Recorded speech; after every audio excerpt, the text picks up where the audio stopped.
Knoxville and W289CU Knoxville, FANRUN Radio. I am untethered and my rage knows no bounds! Ladies and gentlemen. All I know is you never had the makings for varsity acting. What is it with you and this obsession with this varsity crap? People come to us because we don't sell them and they can't refuse because of the implication. You wonder ever you're a bad man? World needs bad men. We keep the other bad men from the door. Some things are a matter of doing. The world's greatest radio show in Tennessee. That doesn't sound right, but I don't know enough to dispute. Mine's about to take advice from a clown who dives headfirst into the shallow end of the pool. It's Talk Sports with John Reed and Cody McClure.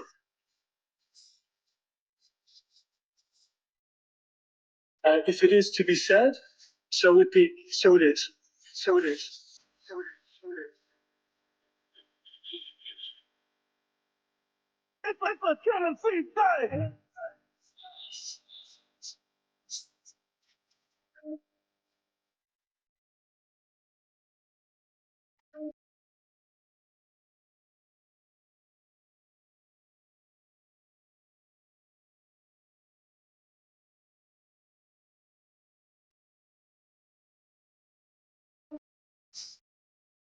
Back in the booth, back on the airwaves, coming at you live from the White Claw Hard Seltzer Studios. John Reed, Cody McClure. It is Friday. Shout out to you. You've made it to the end of your week, August 15th. The middle of August. Getting close. Football season is almost here. It's the last day for intern Jackson on TalkSports. Cody McClure, how are you, my friend? Oh, doing great, John. Good to be here. Good to be anywhere. Have you seen the gross-looking rabbits out in Colorado? No. They have people are mistaking them for having horns. They have these big black I've seen this. I've never seen something so disgusting in my life. Never. It's maybe the most horrific thing I've ever seen, and that's how I started my morning. Okay, is by seeing those rabbits. That's surprising. I didn't. Where do you find those? Somebody send them to you? No, I was just scrolling. I didn't take you for much of a scroller in the morning. Well, I mean, typically I'm not, but, you got to do something to pass the time on the drive in. So I don't know. I just happened to check. Arrest him, cops. Hands free. Start giving tickets out again. I just happened to check my phone, and you're right. Normally I'm not a morning scroller, but I just saw these rabbits. And then there was another video of a guy getting murdered on Facebook Live. I was like, what year is this? 2014 or something. So anyway, weird way to start the day for me, but it is a beautiful Friday. I got Mom on Mad Men. She's addicted. She's watching Mad Men. I watched it earlier this year. Now I got Mom on it. She can't quit watching. She loves it. She call you after every episode? Do a recap at the end of the night? Not after every episode, because she's cranking out 3 a night. She's binging. I think she's just into John Hamm, if we're being honest. He's a handsome man. Yeah. Where does he rank in terms of most handsome actors? Is he up there? I mean, traditionally, he's the closest we've had since Clooney, I would say, just in terms of the traditionally handsome. What do you mean by traditionally handsome? It kind of has that old man look to him. Not like the young muscleheads. I feel like John Hamm, he's got the nice comb over. I think the hair is traditional. Yeah. The comb over hair. Okay. You know how George Clooney was like world's sexiest man for like 5 years in a row? Yeah. Yeah, I remember those days. To me, John Hamm is just kind of like the next generation's George Clooney. Is Brad Pitt in that? No, Brad Pitt's too much of a pretty boy. Like I don't consider Brad Pitt traditionally handsome. You're talking about the traditional American gentleman, clean cut, high and tight, not the high and tight, but you know what I mean, like the short hair, square jaw. Yeah, like Brad Pitt's a pretty boy. Like for a long time, he was rocking the stringy hair, the fashion. You can go back and look at Brad Pitt and basically how he morphed into every woman that he ever dated. Like, if you ever see the pictures of him, like on the red carpet with his girlfriends at the time, like he looks just like them. Really? It's kind of like a bit almost. Very androgynous by him. He just dresses like them. The hairstyle looks similar. Yeah, but he hasn't been a young guy for a long time. I mean, Brad Pitt's like in his 60s. Well, right? I know Brad Pitt's a handsome man. Don't get me wrong. I'm just saying I think of him as a pretty boy. He's not a boy, though. He's a pretty man. I mean, he's a good-looking guy, but I feel like he's more in that Clooney territory now. Maybe I'm just thinking about it based on age. Right, but Clooney, yeah, that's my point. Clooney has been that since Clooney broke on the scene. Like, since ER, Clooney was rocking the traditional look. Very rarely, I feel like, did you see George Clooney not just rocking short hair and a suit when he was out doing stuff. Same kind of look, whereas Brad Pitt would give you something different. He'd mix it up a little. Right, like I said, he'd be out here looking like his damn girlfriends. Like, look at this. Look at it. It's crazy.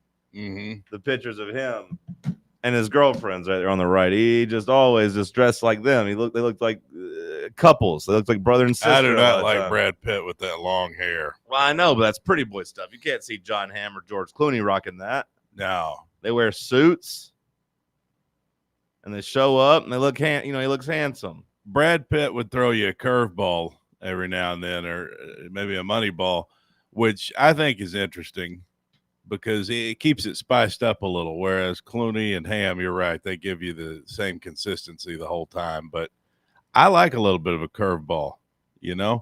I want to be entertained. I want to be surprised from time to time. It's like when you go into the Chapman Highway Shoney's and that trash can sitting out front there's a raccoon sitting in the top of it. You go to throw something in that trash can and all of a sudden there's a raccoon there. You don't expect it, but he stays there.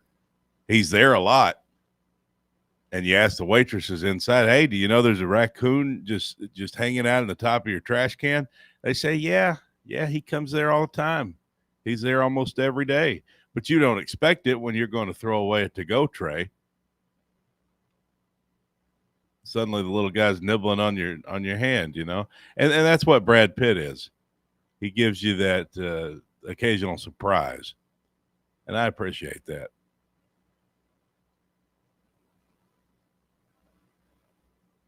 Okay. So how was your night? Picture of that raccoon is pretty scary. I've seen him hanging out outside Shoney's. Yeah.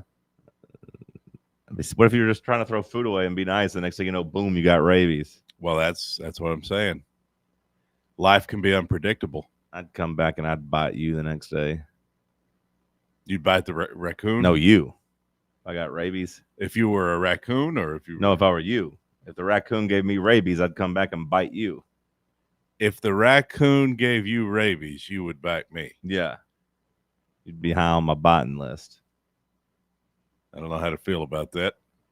Because I'd be mad that you just took a picture of this raccoon versus calling animal control. I feel like you have an obligation to try to. Can you really control a raccoon? Animal control can. I feel like animal control is kind of for dogs and cats. No. You can't control a raccoon. No, they're for raccoons. Yeah, they call bears. I mean, they got services up in the mountains. Whenever bears come out, they call and they come round up the bears, don't they? I don't want animal control to come after this raccoon. Well, I don't want a damn raccoon that's like out here in the normal society hiding in trash cans. That's like calling the cops when you see a guy run a red light, I mean. What if you had a big-ass snake just hanging in a toilet? You wouldn't call? Hey, there's a snake in the toilet. No, I'd deal with it like a man. By taking a picture of it? Like a man. That's what a man would do? No. Go take a picture? No, it's a totally different situation. A snake in the toilet versus a raccoon in the trash can. How so? Because raccoons hang out in trash cans. Snakes can hang out in water. No, but a snake can. They love pipes. A snake can really bite you and hurt you.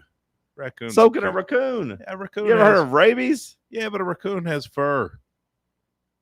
That is true. It does have fur. You can't pet it. And you can just chop the head off a snake and you don't feel bad about it. You can't do that to a raccoon. What kind of animal? Like, then you become the animal, right? Imagine chopping the head off of a raccoon just for looking at you wrong with those cute eyes. Beheading a raccoon.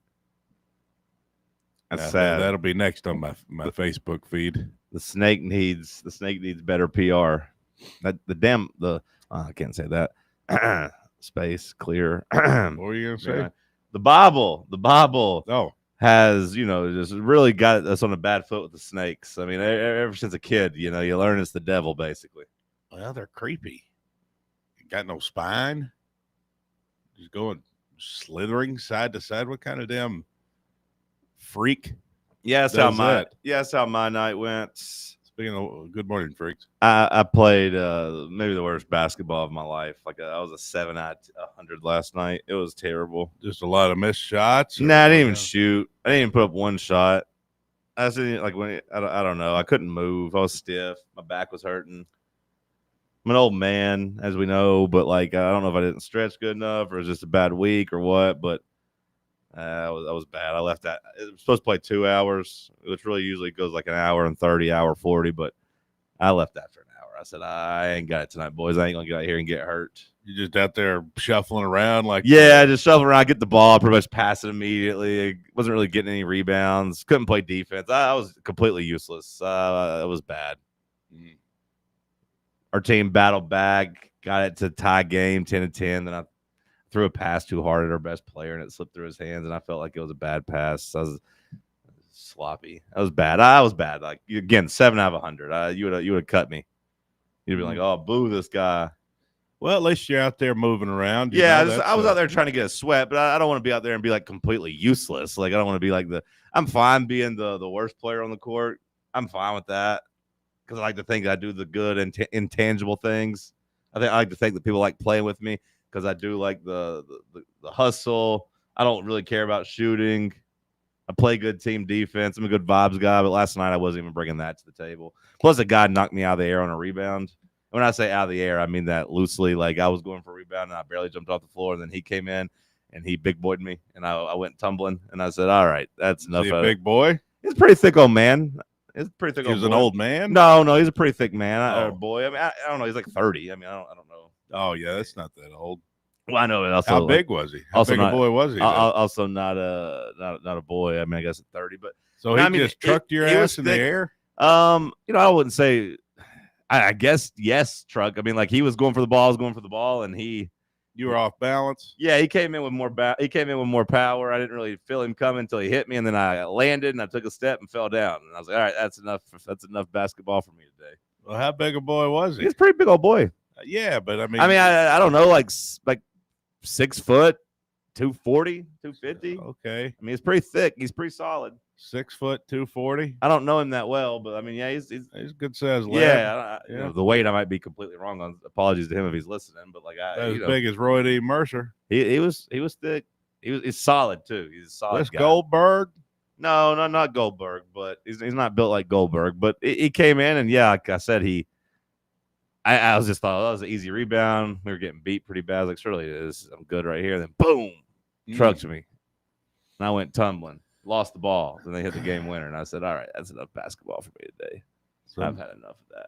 So then I went home. Yeah. I went home and just like a woman would, I started cleaning and doing laundry because I'd lost my manhood on the basketball court. So it was time to start tidying up before my old lady gets home from her vacation. I didn't want her coming home to a completely messy home. So she's on vacation. Yeah, she's with her parents. Yeah. I can't imagine how that place has looked. I know. So now I had to take last night and start rounding up all the underwear on the floor. Yeah, the socks and really just shoes everywhere. Spit cups. No spit cups. I don't do that, but just dirty socks. Dirty socks, yeah. And plus, I keep my clean clothes down in a basket sometimes too. I was like, I'll pick it out of the dryer. Left the mornings. Koran out on the coffee table. So I had to do some straightening up last night. Then I watched my MTV The Challenge, and then I took a shower, cut my hair. I think that was a part of it.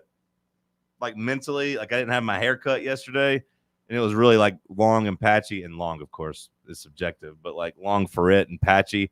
I just feel like that just made me feel like an old man and feel gross. That probably made me feel bad in basketball because you know what they say: look good, play good. Look good, feel good, play good. Yeah, you are what you eat. I didn't look good. I didn't feel good. I didn't play good. So I was like, you know what? I got to cut this hair. At least, like, you know, get that taken care of. Is it possible to feel good and play good without looking good, or do the three just go together?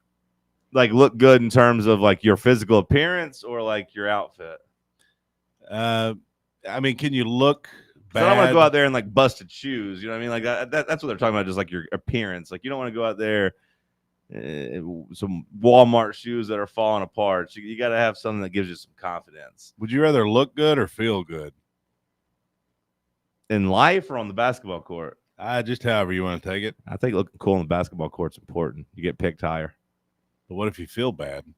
Yeah. Then what happens to me last night happened. They're like, this guy, he sucks. I guess it's like, would you rather be a little pudgy and kind of eat what you want or be like a model? You know, like models are beautiful, but do they really feel good?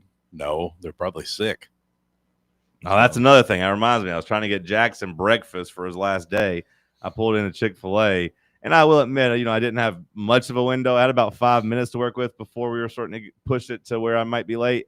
And the line was so long, and then I had a flashback to the last time I tried to pick up food, and I was there for literally 12 minutes. So I said, sorry, I'm pulling off. So now I got to order us delivery, boys. Sorry, I know I promised you breakfast. I hope that's a bad feeling. I hope nobody's too hungry. I know it. You know what can you do? You know, people beat me to it. I didn't leave enough time. A little bit slower getting out of bed whenever you're an old man and you're hurting from basketball. So like it was just a bad start to the morning all around. Do you still get sore? Do I still get sore? Yeah. Yeah, I'm kind of sore all the time, to be honest. I feel like that's the thing that kind of keeps me from working out, because the few times in my adult life of poor health that I've lived is that I have gone back to, say, the gym or something like that. Like every time I just can't move for 3 days. I'm like, does that get better? Yeah, I was gonna say, to me, I get sore. I feel worse whenever I don't move around and work out. Like I was sore yesterday before I played basketball. Oh, like that's why I was. Why? Just generally getting old. Yeah, like my lower back. I mean, probably because I need to lose about 15 pounds. Like pretty. That would probably help me a lot, losing 15 pounds. But yeah, that's why I was moving around bad. See, that's why I went in feeling bad already. Yeah. Didn't really look that good because my hair. You didn't feel good. Didn't feel good, and then I definitely didn't play good. So like, yeah, I think it's all connected, which is why I went home and cut my hair last night. Anyways, Bubba, you good over there? Yeah. Yeah, I'm good over there. You're talking about attractive men over 50, and I was thinking about Antonio Banderas, John Stamos, Lenny Kravitz came to mind too. Okay. I'll get on You mine. love you some Lenny Kravitz. I want to fly away, John. Lenny Good Kravitz. song. I don't find to be that attractive. Jackson, you good over there? Good as always. What the hell's happened over there? Between sometime this week, I don't know if it's the fourth microphone, if we got it. Now I'm picking up every single thing Jackson does when he like creaks and moves in his chair. Like I don't feel like that was just happening. a very loud chair. I don't feel like that was happening though, like last week. Maybe it was. Maybe my headphones were also louder. I don't know. But it's driving me bonkers. Then, anyways, Jackson, you good? Yes, sir. Last day. Any emotions? I'm a little sad. Gonna get to sleep a little bit later. That's cool. Yeah, but I mean, I got class on Monday, so probably gonna be up at the same time. I like to be up. So. Okay. What's your schedule look like this We year? ain't got time to go through a schedule. All right. We were already at 21. We had a long opening segment. We ain't got time to run through his schedule. They really tax you on this damn delivery, huh? Yeah. You got to pay service fees and all kinds of stuff. Make sure Jackson gets 2 biscuits, please. Make sure what? Jackson gets 2 biscuits this morning. He's a growing boy. 2 biscuits for Jackson? Yeah. I'm okay with just 1. I'd like about Is 4. Bubba trying to steal your biscuit? Like I'm trying to give him mine. What are you're you trying gonna to eat? give him yours? Yeah. Well, then you can just order 1 and not order Bubba 1. Yeah. I'm good with just one. Let the ball get his protein. I'd in. like 3 to 4. What are you gonna eat, Bubba? You're not gonna eat? Water. I didn't even know we were getting breakfast. So you don't want a biscuit, Bubba? No, sir. Okay, well, let's save me $5. That's good. Take that off. You don't have to order me one either. Don't take you one order. Well, I mean, unless you just want I to. probably need it over yours because I don't think they do it over if it's under $10. So Oh, yeah. Well, I mean, like, you or know, I'll just me and Jackson will split yours. It's good. You get the top bun, I'll get the bottom bun, then we'll split the chicken down the middle. the bun. Then we can wrap it up Pause. like a little burrito, a little tortilla. Bubba sent us to break. We'll come back. Tennessee set to hit the scrimmage field for the second time right before classes get started. Little Friday morning scrimmage. We'll dive into that. We'll talk some more sports. Stick with us. Let's talk sports on FANRUN Radio. Congratulations. You found sports radio that doesn't suck. This is FANRUN Radio, Knoxville. A brand built in Tennessee and born from the love of the game. Inward Half revolutionizes golfing comfort. Crafted by a former pro and dedicated enthusiast just like you, our luxury performance wear guarantees you stay cool and comfortable through every swing and every day. We're not just a brand. We've set out to create a lifestyle for those who understand that impeccable style and premium performance are a hole-in-one. Enjoy the walk-in with Inward Half. Ready to launch your career? Axel Logistics is a leading third-party logistics company where excellence is an energy. With an award-winning culture, Axel proves that positive outcomes come from a positive environment and a work hard, play hard mentality. At Axel, the drive for success is infectious. And with an uncapped commission structure, hard work isn't just noticed, it's rewarded. For those with big goals and even bigger dreams, Axel Logistics is the place to start your career. Rickard Ridge Barbecue, located in beautiful Cove Lake State Park. Rickard Ridge is home of the best ribs in the volunteer state. Smoked daily by pitmaster Mark Rickard. The barbecue at Rickard Ridge is mouth-watering, fall-off-the-bone delicious. Take the scenic drive up I-75 to exit 134. For directions and to look at the rest of the menu, visit Rickard Ridge online at rickardridgebbq.com. What's the difference between an ordinary EV and a Mercedes-Benz EV? The feeling. Electric is what gets you there. Mercedes-Benz is what moves you in ways no other automaker can. Feel the freedom of the superbly versatile 7-seater EQB. Revel in the inspired, customizable comfort of the EQE sedan. Sense the brilliant intelligence of the EQE SUV. Discover the boundless capability of the EQS SUV. And luxuriate in the flagship meets spaceship magnificence of the EQS sedan. Every Mercedes-Benz electric vehicle offers the very latest MBUX voice-activated AI software, as well as remote access to a whole host of functions via the Mercedes Me Connect app. The vehicle's electric, the feeling all Mercedes, the choice all yours. Test drive a Mercedes-Benz electric today at your local dealer or learn more at mbusa.com/EQ. Are you looking for a treat that will knock it out of the park at the next watch party? Just like your favorite baseball team, Crumble brings the best lineup week to week with an expanded roster that includes key lime pie, strawberry cake, or my personal favorite, Monster featuring M&M candies. Let Crumble treat you to the best cookies in the game. Download the Crumble app and start earning rewards. You can even vote monthly on what flavors you would like to see at any store of your choice. Warmer weather is here, so get to the ballpark, but don't miss the cookies. Blackford Veterinary Surgery Referral specializes in surgeries not regularly performed by your pet's general veterinarian. They're currently accepting referrals from vets all across the country. With their newly renovated state-of-the-art surgery center and highly trained staff, clients can rely on professional and thorough care. If your vet says that your pet needs surgery or rehab, ask for a referral to Blackford Vet and let them get your best friend back on its feet. Located conveniently in West Knoxville. For more information, visit blackfordvetsurgery.com.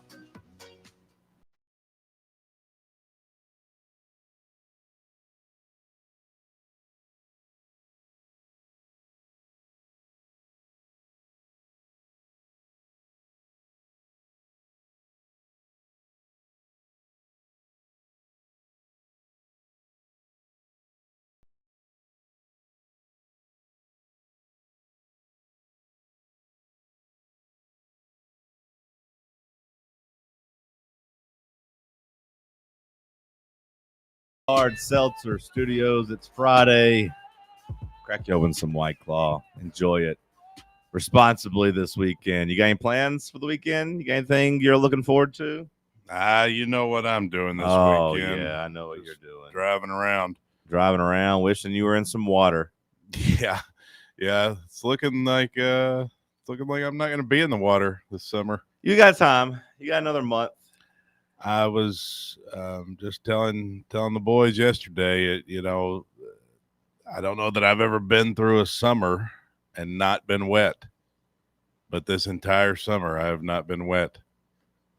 It's not something that I'm used to. Normally there's at least a pool somewhere or a lake, a river, a creek, something. Didn't get to go to the ocean this summer. Old dry McClure, that's what they call me. It's been a dry summer. I got in the water a little bit in Vegas, but I'm trying to think outside of that if I've really been in it. Did you swim with the sharks at the Golden Nugget?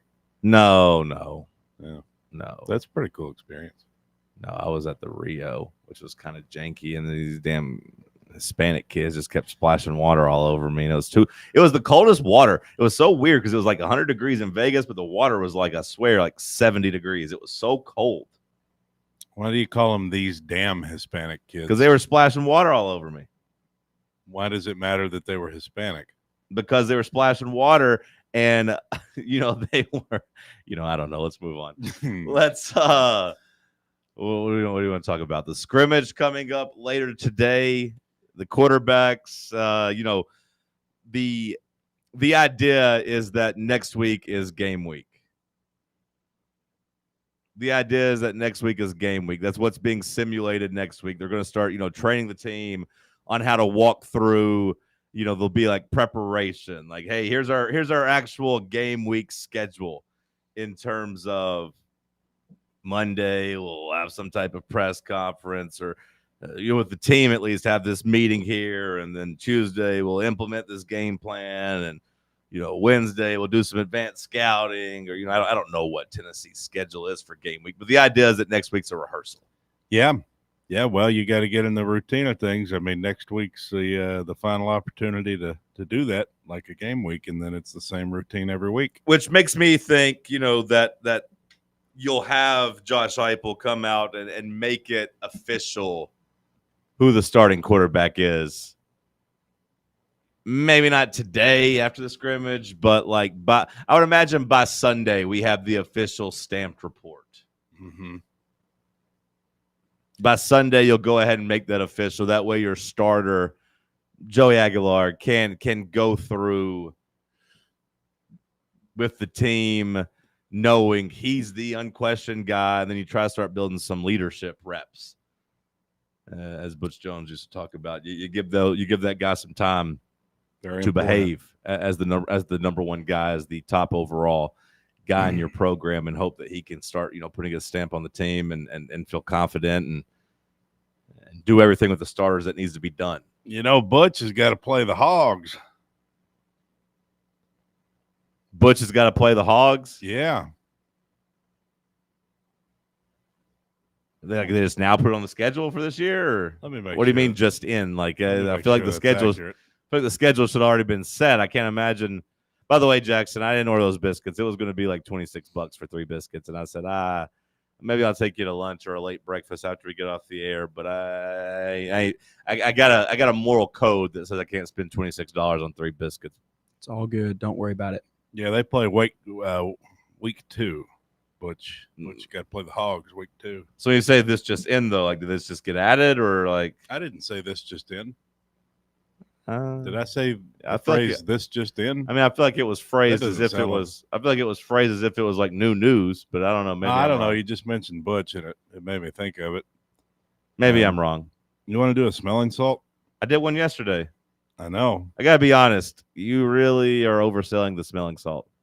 I mean, it's pretty powerful. No, I mean it is, but you were stomping your foot around, and be like, "Oh God!" Well, I took a big snort of it. I mean, I took a big sniff of it too. How big of a sniff? I mean, I don't really know how to judge the sniff on terms of Or is Jackson doing a smelling salt over there? Is he Yeah, just doing one for fun? Jackson's getting ready to do one. He already did it. He's not even doing it like for content. He's not on camera. I told him wait he's not until on we're microphone. on air. Well, I know, but no, the audience isn't getting the rub here. I know, but he's doing it. He's okay. trying. Well, Jackson, how do you feel about the smelling salt? I used to do these before football games in high school. It's been a long time since I've done one of these. Yeah. Wow. I've heard people say that they do them before games and stuff. I mean, it is a stimulant. That's what it is. It says on the thing here, a respiratory stimulant for inhalation only. They're really good for if your nose is stuffed. Oh yeah, sure. They clear your nose really good. 35%. This guy's got tears in his eyes. They're streaming down my face. They do that to you. That ain't good to me. Maybe I'm just more of a man. I don't know. I think you need to get a bigger sniff. What do you mean? 35% alcohol, 15% ammonia. Keep out of reach of children. You've got to put it up like right to your nostril and just take a big old. Do you do one nostril at a time? Is it? I thought it was kind of cool to close off one nostril. Well, when I first opened it, I forgot how potent they were, and I just stuck it up and took a big old.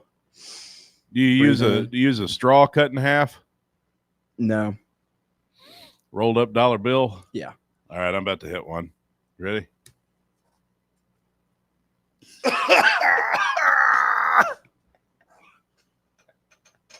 Oh my God.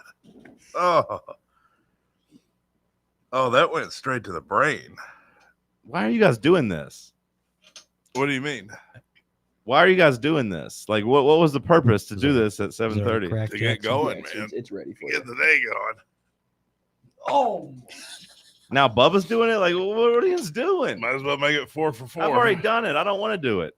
Oh, dude, that hit harder than yesterday. That's something. There's no point in me doing it. The four of us don't need to be sitting here, oh, God, groaning. Oh, that went straight to the brain, buddy. For the kids, John. I mean, the kids don't need to be listening to you guys do these smelling salts. Like it's one step above. You know, you guys are going to be huffing paint and gas and everything. Oh my God. I think I sniffed too hard on that one. Like I felt that in my brain. That can't be good for you. What are these for? To wake you up. For people it'll wake you up. I mean, I feel like the only time I think of it is for people who get knocked out. Like they put it in front of you if you get knocked out. Now I feel like I need it in the other nostril though. Okay, well, go ahead and put it in the other nostril. I got to close this one off because I think I just burned a hole through my septum on this one.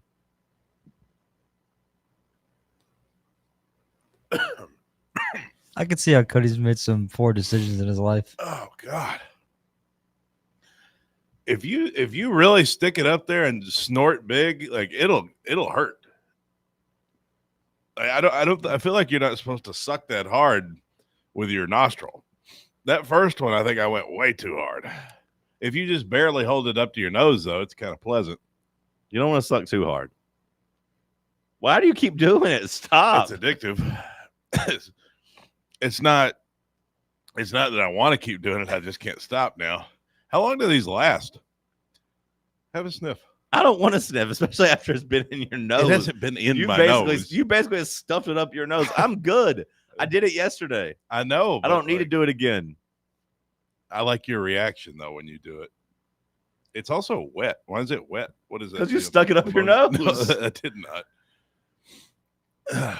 Bubba's responding like I did yesterday, like as a man. He's okay. Like he's all right. Bubba, do another one.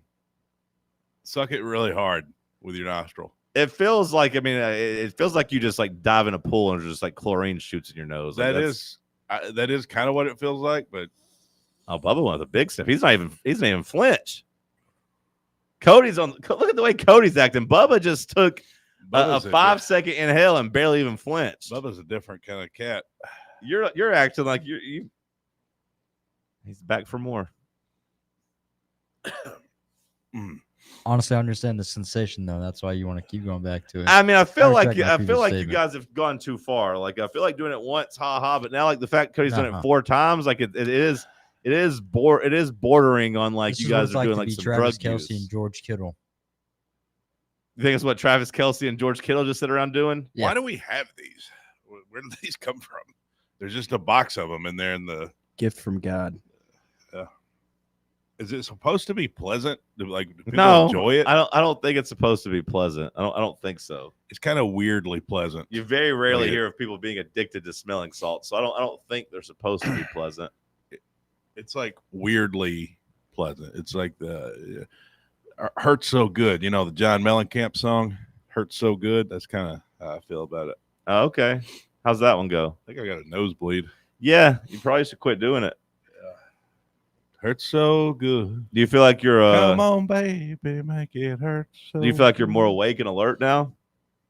I mean, I'm well good? awake. Yeah. I was gonna say I was kind of hoping you would do one before the show because when you walked in, I said, "Oh, there he is, Sleepy Cody's back." Whatever I did that first time, that hurt. Like, that hurt. I felt that in my brain. Like, legitimately. I think it was in my brain. It's got to be good for you.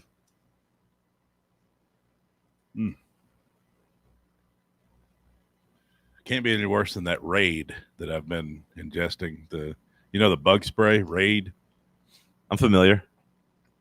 I use that a lot. It says you can use it indoors.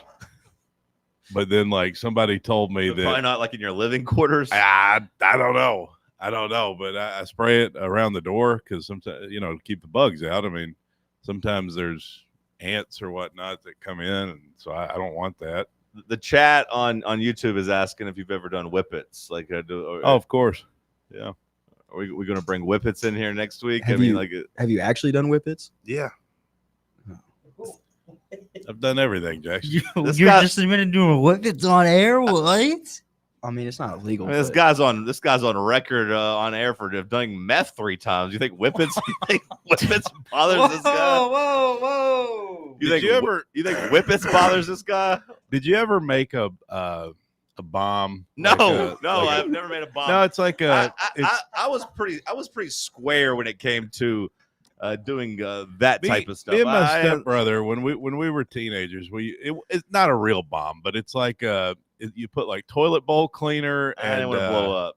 What do you put in? My stepbrother growing up, aluminum foil. My stepbrother growing up, Be the guy almost set himself on fire. He threw a bunch of like hairspray cans into the fire, and it just fireball almost set him on fire. Like really? he got burns, and I was like, "This is idiot." So I always made other people do stuff like that. Make a bomb? No, I never made a bomb. No, I mean we did it. Do whippets? No, we did it I responsibly. a little gas out of the foiler just to see what it was like, but that was it.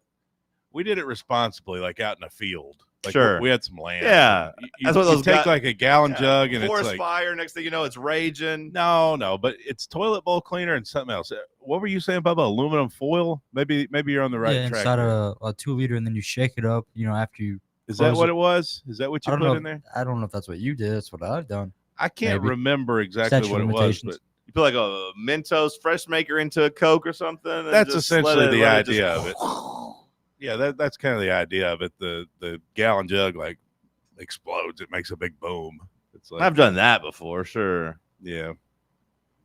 I had a buddy. I was talking to girls, man. Well, we were too. No, but like, it doesn't sound like you have it. some downtime when you're a boy. I mean, doesn't sound like it. Gotta pass the time somehow.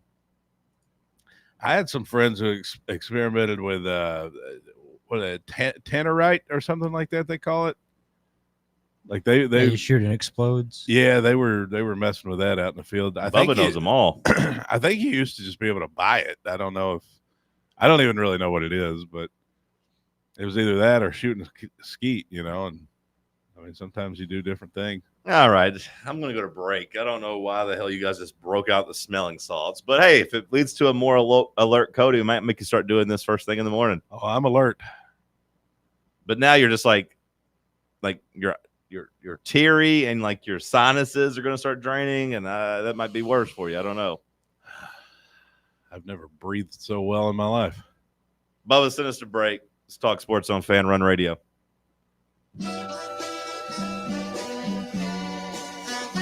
You're listening to FanRun Radio, the sports humans. Hello, is Tina there? Who's this? Yeah, this is Vince from the hit reality show Wives Don't Tell. Tina applied for our show to confess that her husband won't go to the doctor to get his erectile dysfunction checked. She said she's ready for a guy that can bring the heat. All right, what the hell is going on? You're talking to her husband right now? Tina! Well, she wrote the application that her man's performance is questionable. She's basically married to a coffee table. She also said, we live within driving distance to Men's Pro Knoxville, but he's too scared to get a blood test. Oh my, she is done. She is so done. Got you, Mike. It's Nephew Tommy. Ain't no reality show. It's a prank. Men's Pro Knoxville is the real deal, fellas. Local experts, test results in minutes. Call 865-544-8220 or hit menspronknoxville.com before your lady books a new co-star. Men's Pro Knoxville, making it happen. Dental health is so important. It's one of those things that if you don't stay on top of it, it can really come back to haunt you, both financially and, of course, in terms of your physical health. If it's been a while since you've been to the dentist or you've got a dental issue that needs attention, do what I do. Go to Malone and Costa Dentistry at Knoxville Smiles. You can schedule your appointment online right now at knoxvillesmiles.com or just give them a call at 865-539-1776 and tell them FanRun Radio sent you. Located in Knoxville's historic Old City, Barley's offers great food, live music, the best draft beer selection in town, and now your new favorite place to watch sports. Their indoor projector is perfect for any weather, and they've revamped their upstairs area with more TVs to take in all of the action. Their menu features hand-battered chicken tenders, juicy burgers, fresh salads, and the tastiest pizza in Knoxville. You can enjoy their happy hour drink specials daily from open until 6 p.m. Barley's Tap Room and Pizzeria. White Claw is taking hard seltzer to new heights with White Claw Surge. At 8% alcohol, White Claw Surge is a stronger wave of refreshment that doesn't compromise on taste. Available in 4 bold waves of flavor like ripe blackberry, citrusy blood orange, zesty natural lime, and tart cranberry. Check out your favorite retailer in-store and online for the White Claw Surge Variety 12-pack and 16-ounce single-serve cans. White Claw Surge. Please drink responsibly. Good morning. It's already crowded coming off that ramp from Western Avenue on the 640 going westbound. A couple of accidents getting some attention out here. It continues to build with that volume southbound on 75 coming right over Jellicoe Mountain through that northern section of Campbell County. It's picked up even more I-40 across the Holston River Bridge as it builds in from Sevier and Jefferson County. Fountain City Jewelers, your diamond engagement ring headquarters. Go by and see them this weekend and shop local. Why? Because you'll save a lot of money at Fountain City Jewelers in the heart of Fountain City next to Litton's. I'm Commander Chuck with your on-time traffic.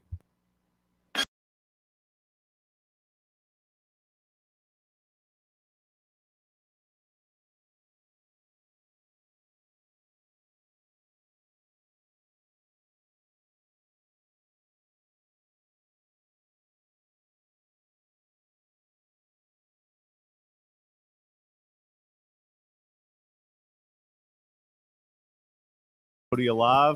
That's a good question. It is a good question. He is a modern medicine miracle. A modern miracle of medicine. Either way, Tennessee football set to have their second scrimmage probably like as we're speaking. Maybe it starts at like 8 a.m., but like it's going on right now, which by the way, maybe not necessarily story of the day type of stuff. Maybe it is. I don't know. But we do got to give a shout out. Buck points it out over in the chat. We need a shout out for the women's soccer team. Did you see that last night? Taking down number 1 North Carolina. I actually did see that. That was the third thing I saw after the guy getting murdered on Facebook Live and the rabbits with the tumors on their heads. Yeah. Yep. Third thing I saw was the soccer team won. So congrats Shout to the out ladies. Joe Kurt and Hemont. Huh?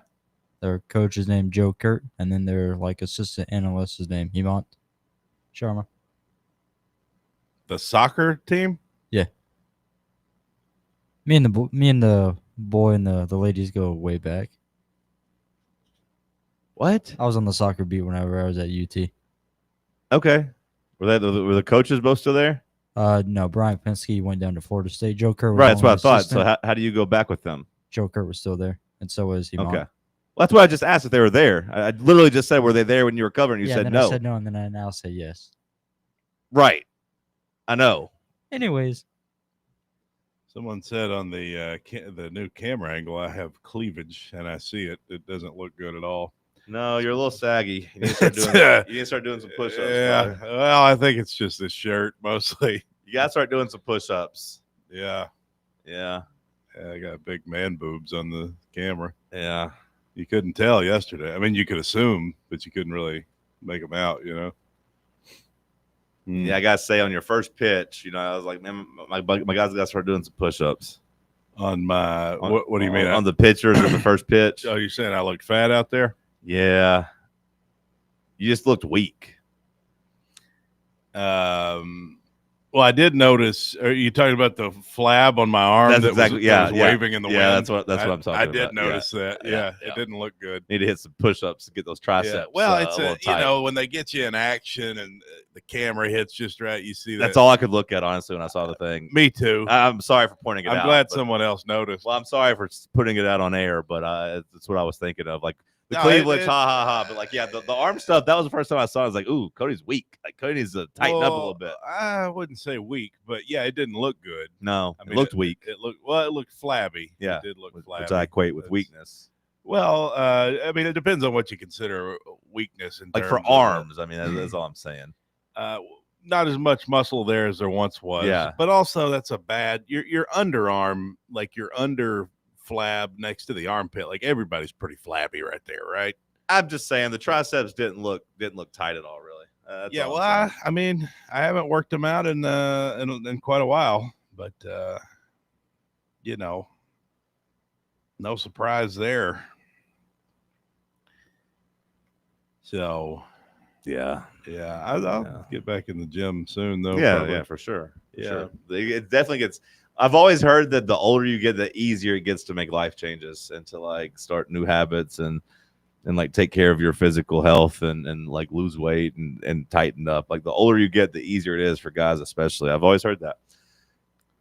Tennessee dealing with some physical ailments, and that to me is that's the real story of the scrimmage as far as I'm concerned. You know, you finally got Chris Brazel back at practice this week. He was able to practice all week, but he's not going to scrimmage. Braylon Staley, who I think we've all kind of penciled in as a starter, but he's going to miss the scrimmage too. And like he's been dealing with like hamstring issues pretty much for the last couple weeks. And it makes me like wonder, like, A, do we have any type of confidence in him at all? But B, like, why are we penciling him as a starter? Like, is there an avenue for one of these true freshmen just to outright beat him out when it comes to, you know, being a starting receiver? To me, those are the things that jump out to me as we get set for this scrimmage. A lot of question marks at the wide receiver position. That's something that we will just have to see as we get closer. Who are the guys that stand out, you know? But those are two of your three starters, though, or at least two of the three guys that we've had listed at the top of the depth chart, right? Like when you check it, it's Matthews, it's Brazel, it's Staley. And Brazel, I got more confidence in being ready because at least we've seen him play in the SEC. We've seen him play, you know, college football at a respectable level down at Tulane. With Staley, you always hear about the burst. You always hear about the pop. He looks the part, but like we've never really seen him do it. And, you know, I feel like for a wide receiver, a hamstring issue, like hamstrings being a little tight and feeling pulled and you know, holding you out, limiting you, that feels like something that lingers. That feels like something that's going to plague him for a while. Shout out to the Cranberries. Second day in a row, Cranberries have been mentioned on the show. That's wild, but I think they're probably just being ultra careful with the receiver room. You know, I mean, you don't want to get guys hurt before the season starts. No, but I know they're a little banged up. It's the groin. It's the groin thing. Like I said, I'm not really worried about them being safe with some of the guys, but like Staley's groins appear to be and hamstrings appear to be an issue. Yeah. Well, he'll just, you know, take some good stretching and calisthenics and all that kind of stuff. He'll be ready to go. I'm not too worried about him at this point. Okay. I have full confidence in Brandon Staley and is it Braylon or Brandon? I have full confidence in Staley, Mike Matthews, and then the entire group, Brazel, the freshman. We're going to find some playmakers in there. There's question marks right now because we don't know who they'll be. But there's enough talent in that position group that somebody will stand out. We'll have a stud in there somewhere. Okay. I feel good about it. All right. I was really, really in football mode yesterday. Yeah. First time it kind of hit me. Was it the smelling salts or what? No, we never did those back when I was a varsity athlete. We just took a whole bunch of ibuprofen. But no, it was a combination of things. It was just, I think, being back in East Tennessee, A. B, I saw a couple of like hype video things on the YouTube, and that got me going. And then just talking ball. Talking on the radio yesterday, we talked a lot of football, and it's the first time I really felt kind of in the mood. Just like I was excited yesterday at the idea of being in the stadium. I love this time of the year. I think it might be my favorite time of the year, to be honest with you. When I was driving here this morning, I have to go across Henley, mm-hmm. and you can see the stadium. Neyland was all lit up. It it made me feel a certain type of way this morning. Yeah. It just a little extra lead in your pencil as you go across the bridge there. I get it. Well, Bubba, how are you feeling? You football mode? The other boys are. I'm actually still kind of I'm in Little League World Series mode right now. Oh my God. I'm in baseball mode. Why did they put out a statement about gambling? People want to gamble on it. Okay, and they're saying no? Yeah. Okay. I didn't know if somebody like had been threatening some kids or something. They're like, hey, people always threaten kids, dude. Some of these books are going to offer you to bet on the Little League World Series, but we don't condone it. Don't do it. Jason writes in that he equates weakness with bouncing the first pitch. Well, some pitchers throw it in the dirt on purpose, just for the record. And, some pitchers throw it from the mound and others throw pop-ups from the grass. I mean, there's just different levels to it, Jason. I don't know if I would count.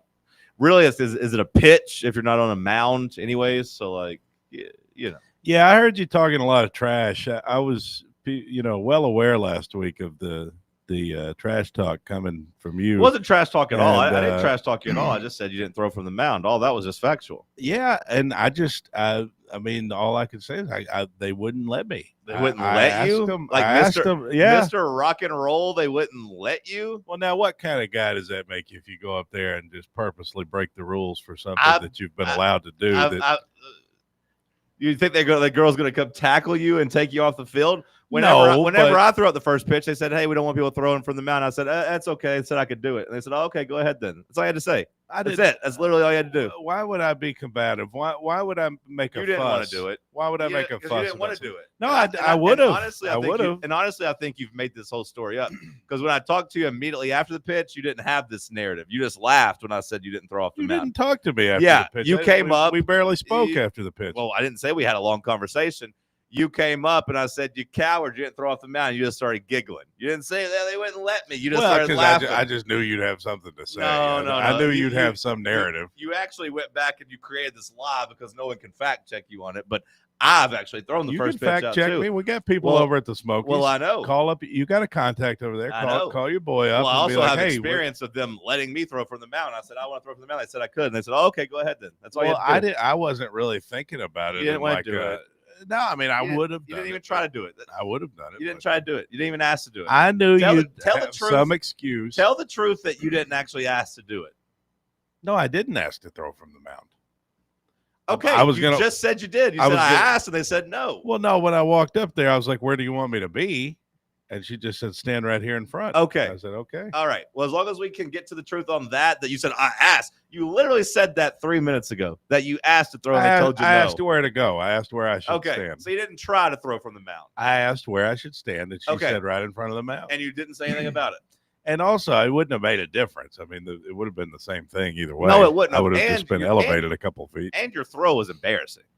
You threw a pop-up. That's rich coming from you. You threw a pop-up. That's rich. You lollipopped it in. That's rich coming from the guy who skipped it through the dirt. Well, I threw a pitch from the mound. Yeah, you threw a pop-up from the grass. Which at least I could make it to the catcher. It's also been speculated by people who saw it that the ball was much better. They got a much better ball now is what they've said. Do you still have it? Did you keep it? I have it.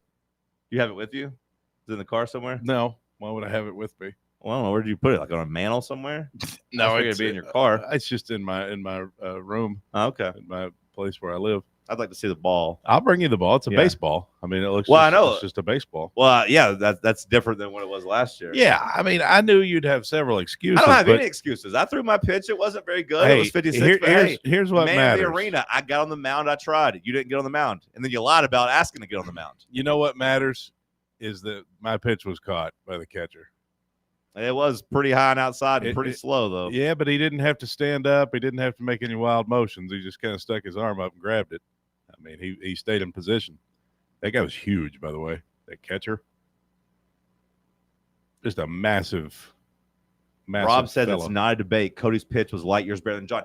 Cody didn't Absolutely. pitch it. Cody didn't pitch it. We're all in agreement, Rob.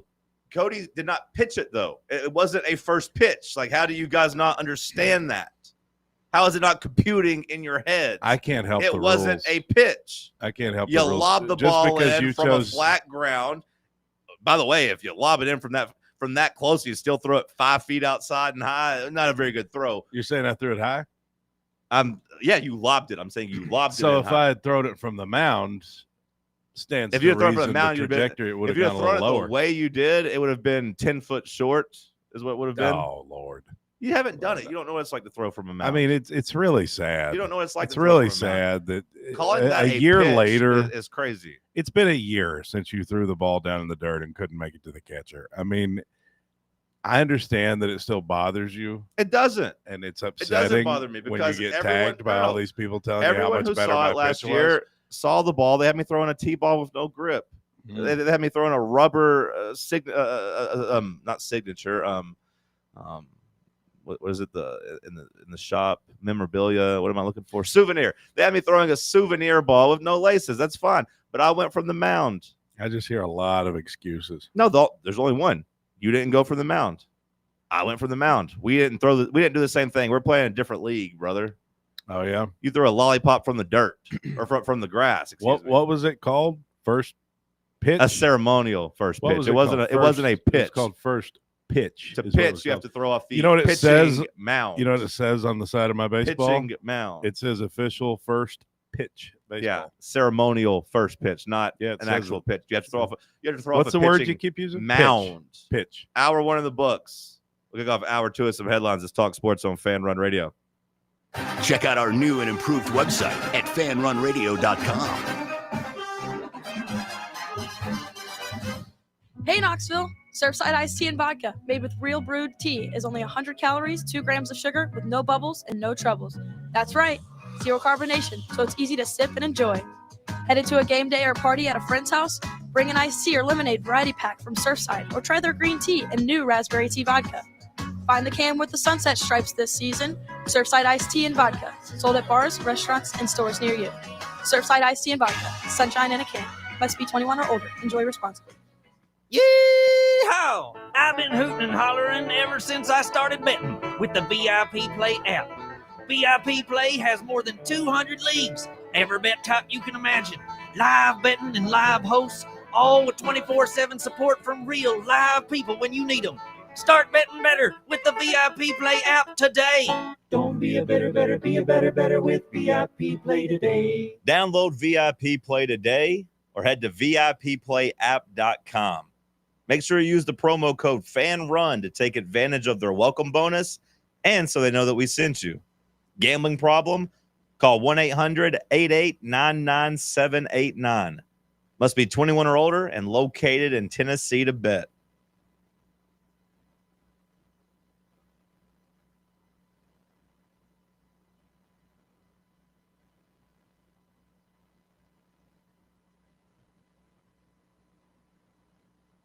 Big Orange Country's home for sports. This is FanRun Radio. Now, it's time for your Atlanta Braves morning update, presented by Tidal Wave Auto Spa. Get clean car happy at any of the 250-plus Tidal Wave Auto Spa locations today.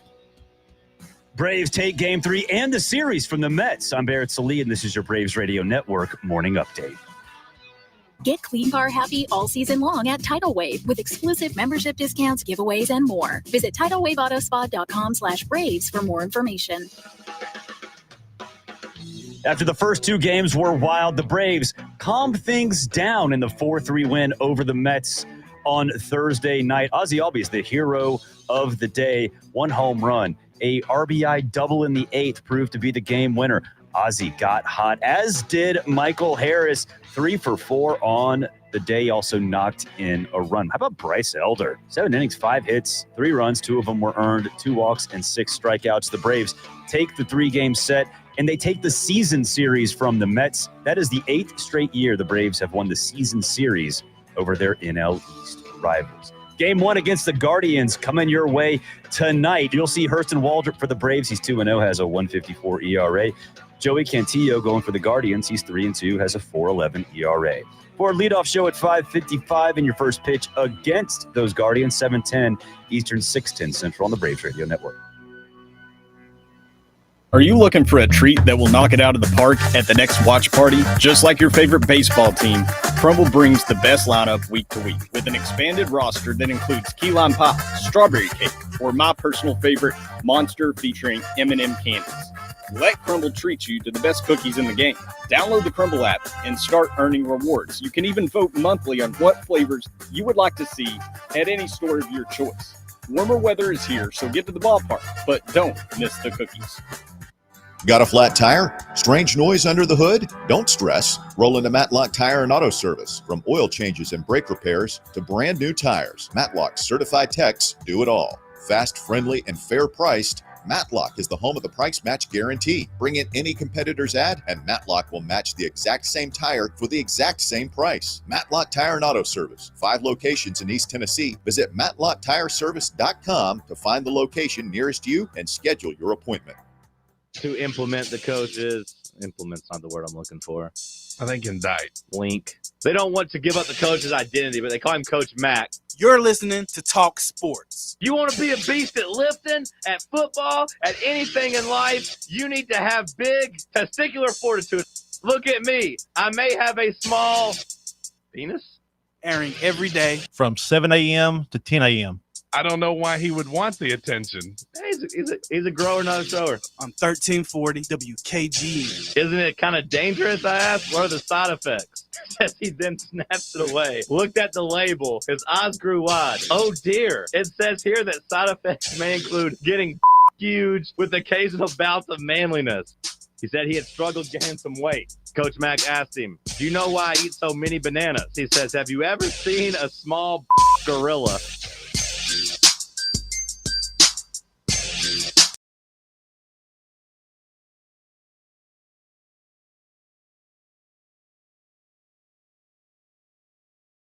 Kicking off here in the White Claw Hard Seltzer Studios. Let's hit some hour 2 headlines. What you got, Cody McClure? Oh, thanks, John. Such a liar. Huh? I said, you're such a liar. What are you talking about? I mean, you sit there and you said, oh, yeah, I asked to throw off the mound. Then you immediately said, well, no, I didn't. I didn't ask to throw off the mound. You're just such a liar.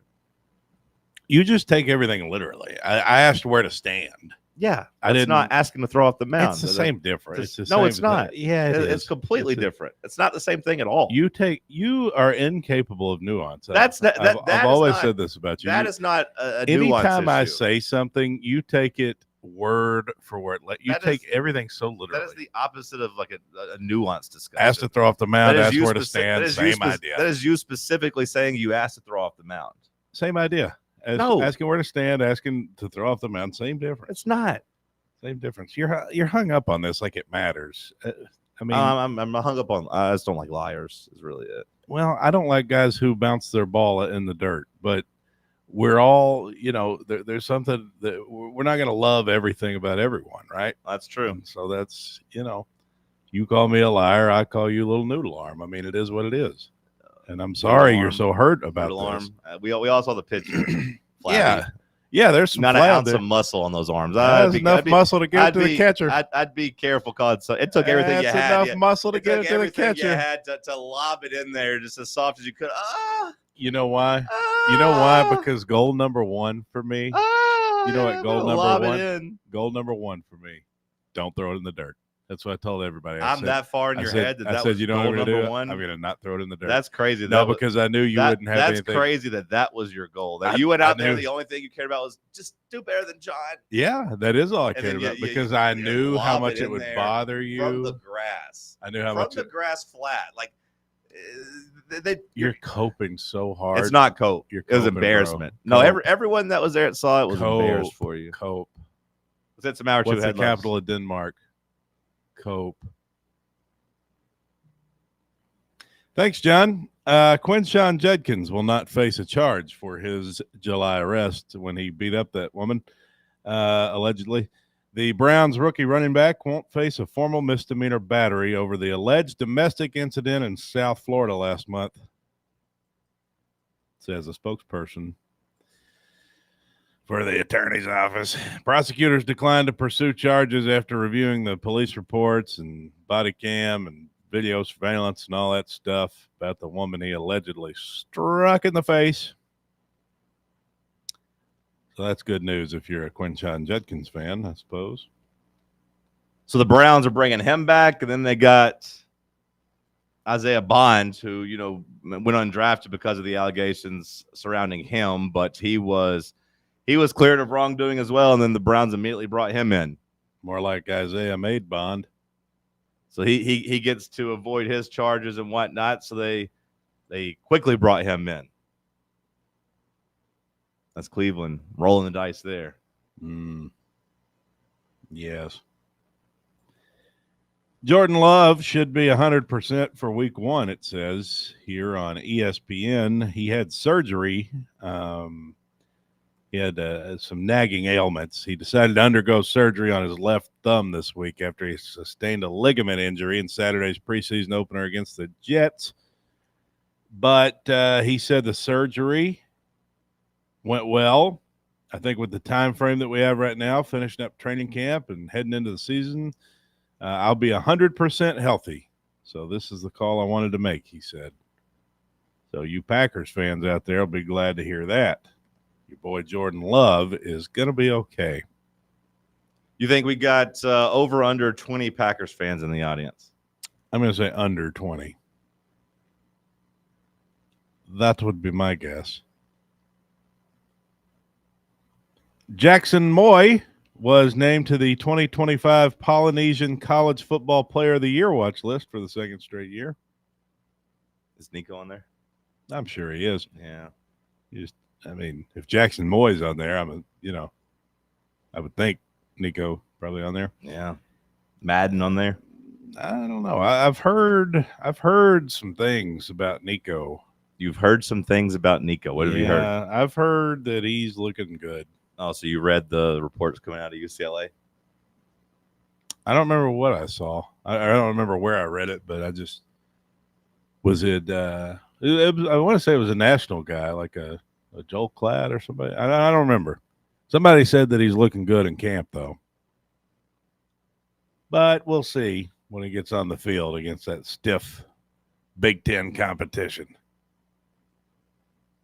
Yeah, he plays against Northwestern. Speaking of quarterbacks, Tennessee has a, quote, gym at quarterback, says Greg McElroy, the ESPN analyst and former Alabama quarterback. This guy knows a little something about quarterbacking. He had some great comments about George McIntyre. G-Mac, your boy. My boy, G-Mac. One guy we have not talked a whole lot about is George McIntyre. He's been running mostly with the seconds and thirds, and but if you talk to anybody that has watched Tennessee practice and watched Tennessee scrimmage, sounds like they may have a gym in George McIntyre. I don't know if he'll be the day one starter by any stretch. Smelling salts are getting to me. But the fact that he's in this competition tells you a lot about his makeup, how consistent he is, how accurate he is, his comfort level, operating the offense. He's not the most physically mature guy just yet, but it sounds like the accuracy is something that's really surprising some folks and has been very impressive. Don't be surprised if at some point this year you see the true freshman, George McIntyre. I would be surprised if I saw George McIntyre at some point. as playing, meaningful reps. I don't want that. That would be alarming. Alarming? Yeah. That means something's gone wrong with Joey. Yeah, that is what it would mean. He's probably been hurt or something of that nature. Or it's a disaster, and the offense sucks, and we're looking for a spark, and we're desperate, and we're 5-4, trying to get a shot in the arm. That wouldn't be fun. That wouldn't be fun at all. I hope not to see George. And I know there's a lot of George supporters out here in the audience. I understand. I think I'm one of them. You're one of them? I've always been a believer that George has the best arm out of the three guys that were competing. That from a pure throwing standpoint, that George blows everybody else out of the water. Well, I mean, he was a 5-star for a reason. I mean, he did lose that star, and that led to the recruiting dorks to be like, well, hey, tell us who we ever dropped at quarterback that actually ended up being good. Because usually we are right whenever we drop these guys from 5 stars to 4-star. Usually none of them have actually panned out. And to be fair, I was reading the comments, and there wasn't very many people actually pointing out that they were wrong about it. So they're like, hey, when we see that these quarterbacks have regressed or not progressed the way they should and we drop them, all the fan bases get mad, but show us where we've been wrong. And they didn't really have any examples. Jackson's a King George guy. Bubba, are you a King George guy? Trying to find what his mother looks like. You're so creepy. She's a Brentwood, Tennessee native. So. I'm going to say, I imagine she looks pretty good. There's something about Battleground Academy out there. He went to There's a lot of Brentwood good Academy. looking people Battleground? south of Nashville. They're just having their own private conversation while you're trying to talk. It's fine. It's Jackson's last day. That's true. Bubba's too. He doesn't know it yet. Bubba. Oh, I know it. Bubba's getting worked up, thinking about these moms. Hop on the royal carriage, Bubba. So what do you mean you're a King George guy? You want him to start day one? No, I mean, I want to see him play this year. Even if it means the season's gone poorly? No, because I mean, I want to see him play in the ETSU game. And I wouldn't be if he's a second team guy, I'd feel pretty cool about that. Yeah, that's completely fine if he's second team getting mop up duty. I'm completely fine with that. If you're saying you're George over Merklinger, sure, yeah, me too. Sign me up. But no, I don't want to see George actually play any meaningful snaps this year. I'm not saying he should start, but by definition, if you're the backup quarterback, there's a chance you'll play. Sure. Just given the nature of injury and whatnot. And look, I'll say from my perspective, if we get to the season and Joey's not moving the offense and the ball's not moving, then yeah, we'll reconfigure. We'll get together. We'll talk about it because, I didn't want to go through the 2023 season with such, I thought bad quarterback play with Joe Milton. I was like, hey, let's maybe go look to see if we got something else. So we never did. And, you can argue whether or not it cost you any games. I don't think it probably did.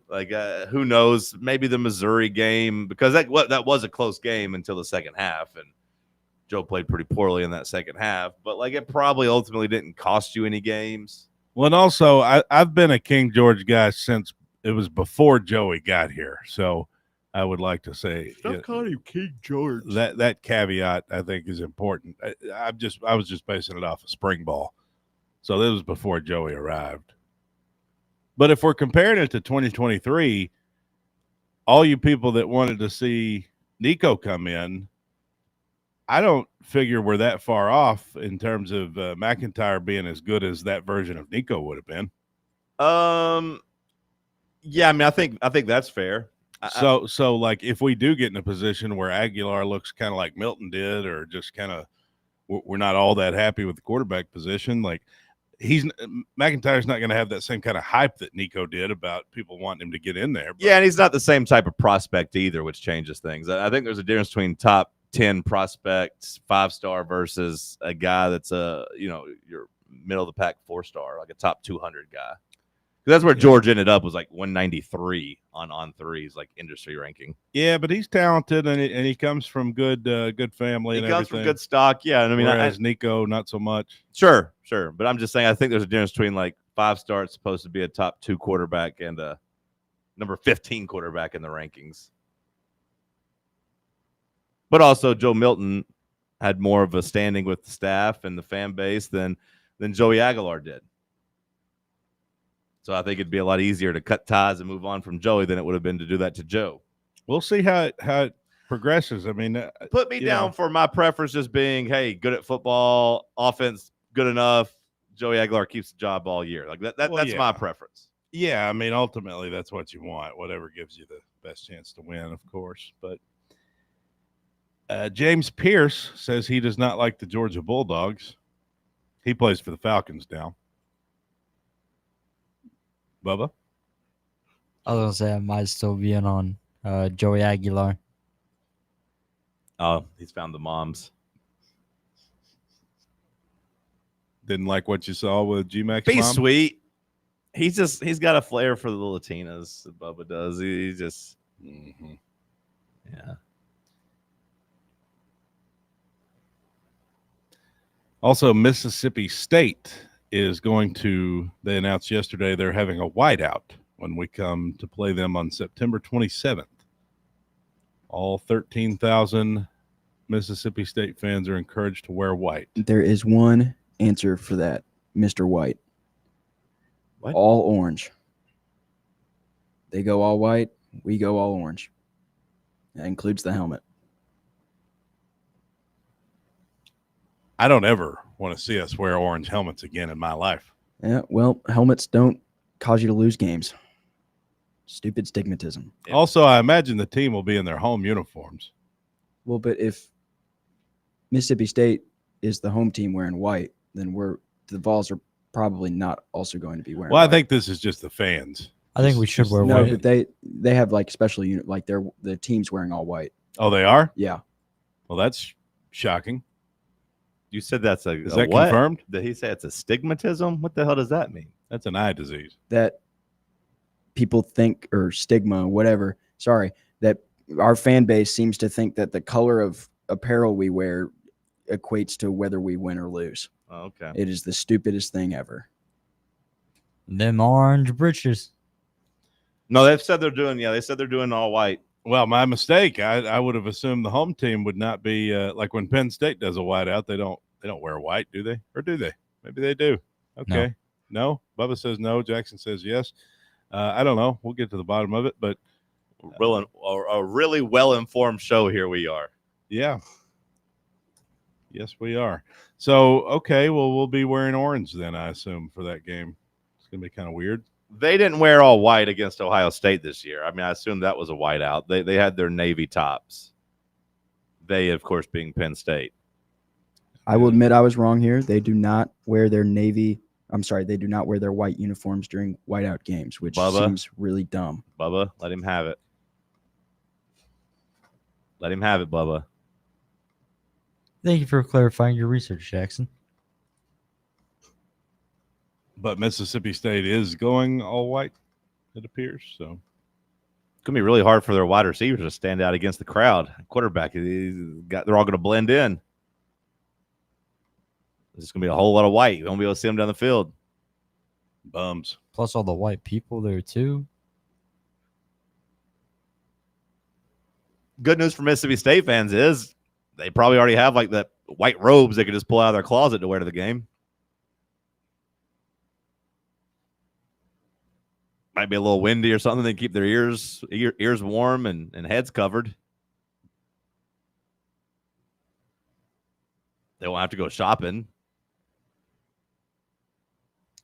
There's a really dark history in the state of Mississippi when it comes to that. If not, they just call their daddies or granddaddies. I'm relatively positive I encountered something similar to what we're discussing when I was a student at Ole Miss. Were they trying to recruit you? Nope, but we were out in the woods of Sardis, which is north of Mississippi or Oxford. There was a fire, there was a bunch of people, and we left. It was not like a bonfire kind of thing. There was a fire and a bunch of people out in the woods in Mississippi. Yeah, it could just be a bunch of rednecks drinking beer.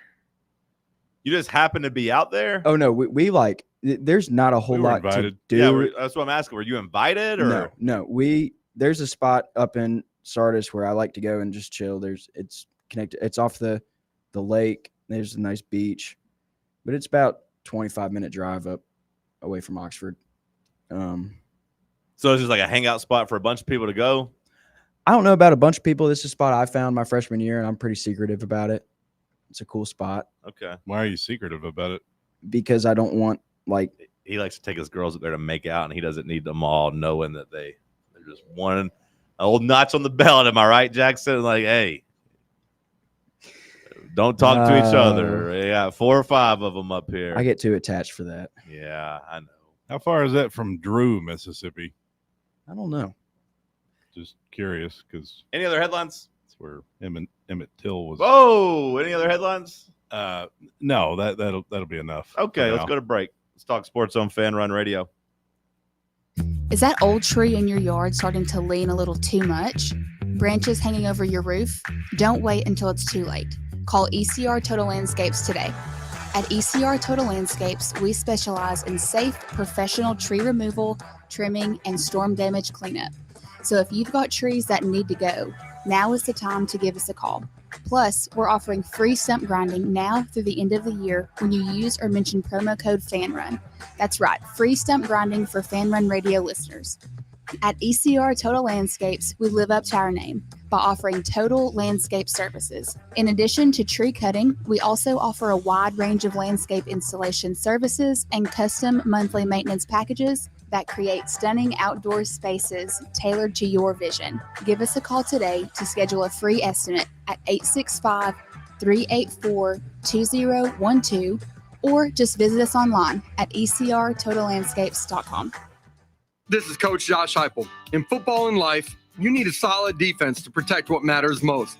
That's where Farm Bureau Insurance of Tennessee comes in. Score peace of mind with Farm Bureau Insurance, the official insurance of the Vols. They're your line of defense. FBITN.com. This is Baseball VFL Cody Brown. Farm Bureau Insurance is the official insurance of the Tennessee Vols. I'm here to be that line of defense for all your insurance needs. Give me a call at 865-992-3871 and go Vols. Running a business, coaching a team, planning your next big event, you need more than just gear. You need SM Athletics and Logo Solutions. Custom uniforms, branded apparel, promotional products, done right, done fast, and built to show off your brand with pride. From local businesses to high schools to major universities, SM Athletics is trusted by winners. Get real service, get real quality, get noticed. SM Athletics and Logo Solutions, where your brand comes to life. Visit smathletics.com and let's build something great together. Whether you are buying or selling a home or even looking for some land to build on and start a family, be sure to give Reed Emerson with Better Homes and Gardens Real Estate Heritage Group a shout. He is a longtime listener and supporter of FanRun and has been serving the Mid-State for many years. Reed prides himself on his hassle-free and honest approach, and that's because he's not just chasing another commission. He wants what is best for his clients. Give Reed Emerson a call or text him today to get the process started. His number is 931-492-0418, or you can find him online at bhgheritagegroup.com. Are you looking for a treat that will knock it out of the park at the next watch party? Just like your favorite baseball team, Crumble brings the best lineup week to week with an expanded roster that includes key lime pie, strawberry cake, or my personal favorite, Monster featuring M&M candies. Let Crumble treat you to the best cookies in the game. Download the Crumble app and start earning rewards. You can even vote monthly on what flavors you would like to see at any store of your choice. Warmer weather is here, so get to the ballpark, but don't miss the cookies.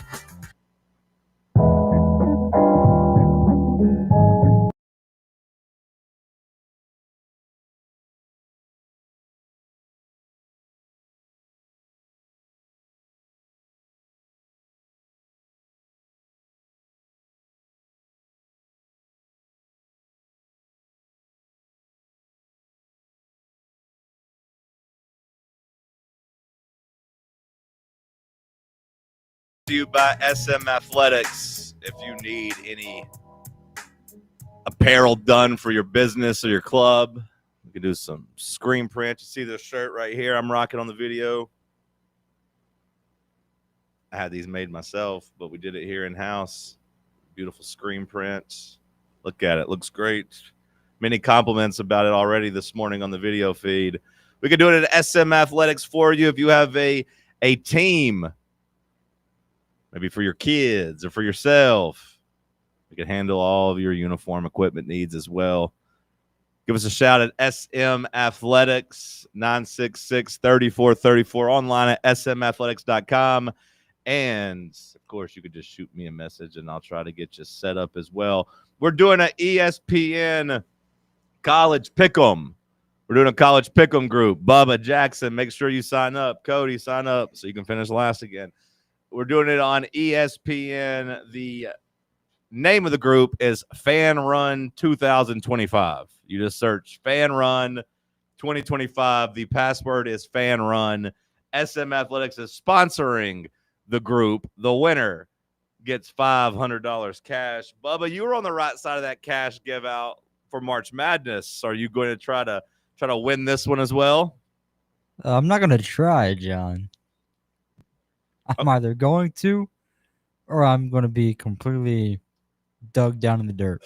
Okay, but so my you're goal gonna is no, try. I'm You're going to enter, and either you're going to do it or you're not, but you're going to try to. Yeah. Is it just us or is it also the listeners as well? Well, my brother in I know you Christ, said you would I be doing a live read and giving out the password to everyone if it wasn't for everybody? Yeah. No, I wouldn't. I wouldn't be telling everyone in the audience, the thousands and thousands of people listening, to go sign up right now on ESPN. Just search ESPN College Pick'em. You look for a group. You search FANRUN 2025. We also put the link out on Twitter yesterday. I'll reshare that throughout the next week or so. It's a confidence pool, which means that there's 10 games a week, and you got 10 points for the one you're most confident in, 9 points for the second most, 1 point for your least confident. So you get rewarded for knowing ball the most, for having confidence in your picks. How much action is on this? I can't imagine there's going to be a lot of action most weeks. There might be some weeks because there's only 10 games. I don't think I get to pick the games as the leader. I didn't get to pick week one. They just had week one up there. But as the guy who created it, they didn't give me an option to pick games, at least as far as I know. Week one? Do you mean week 0? No, I mean week one. Okay, if so I they meant don't, week they don't 0, care I would about say if I meant week Farmageddon? 0, I would say week 0. There's not 10 games. They don't in care about Iowa week State, 0. Kansas State? I don't think it's on there. Farmageddon, that's what they're calling that? Yep. That makes sense. By the way, I've never finished last in an ESPN Pick'em for college football. So enough with your false narratives. Finished last in the last college pick'em we call did. me a liar. Last college pick'em we did. Did you not finish last? Was that college football pick'em? Did I say? I just said pick'em. I said the last time. I said, college are you going to football? finish last again? The last What college. did I just say? The last college What did I just competition we say? had, you finished last, That was the March Madness tournament bracket. which is That's what college. it was. You pick games. It's college. Yep, that's not this. This is a I different didn't say game. it was. This is a You different thing. finished That's last what you tried to In insinuate. the to last our audience. competition we had, you finished last. You tried to insinuate to our audience that I finished last in the college football pick'em. 'cause Not that's true what at you all. were talking about. I tried to. I'm clarifying. I tried to insinuate that the last competition we had at the station, you finished last in. And that was a March Madness tournament bracket because Correct. I wanted my bracket to be interesting. I No. didn't pick Duke and Florida. And I Auburn. won. No, you did Duke, not try to be Florida, interesting. Auburn. It wasn't like you had a bunch of upsets. Hey, No, let's pick no, one no. seeds. Pick all the ones. No. You're not going to It worked gaslight out us. for you You're that not time, going to picking rewrite all the ones. history. Excuse me? You finished I had last. Wisconsin in my Final Four. You thought they were going to make it. No, I didn't. I just thought it'd be different because if everybody else picked all one seeds, then you have a big tie. Oh, listen You have a big to him. log jam. Listen to him. The guy that There prints ain't no out, difference the in guy finish. that just straight copies ESPN's rankings for players in fantasy is now trying to be different and be edgy in his picks. Well, there's no Interesting. difference in finishing second and finishing last. Well, actually, there is because you owe a punishment. So there is a difference in finishing Ah, last. do you? Well, you're supposed to, but Tim ain't never done his. he's supposed to start on Thursday. I'll start next thinking Thursday. about mine when Tim starts thinking about his. Yeah, we'll see. Well, if you Tim don't have it does paid by the fantasy draft, you're not in the fantasy league. So you got a week and a half to figure it out. Well, that's not how that works. That is 100% how it works. As the No, it's commissioner, unpaid punishments will not get to participate. My so punishment has nothing to do with if you with like fantasy football, you better do your punishment because My otherwise, punishment has nothing to do with football. but it's 6 months late and you need to pay it. Tim's been a year. And Tim's going to have it paid before fantasy. Tim set the precedent. And Tim's going to have it paid before fantasy. So Tim gets a year, and I only get you get until the next fantasy season. 6 months. Yep. Mine was for basketball. It doesn't matter.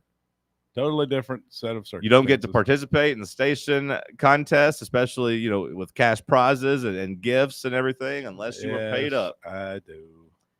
We'll see. Yes, I do. We'll see. You might maybe Bear let you share his team with. Maybe you could share a team with Bear. You know good and well you can't have a fantasy league without me. I know good and well I will, because I'm pretty stubborn and I'm going to prove a point unless you do your punishment.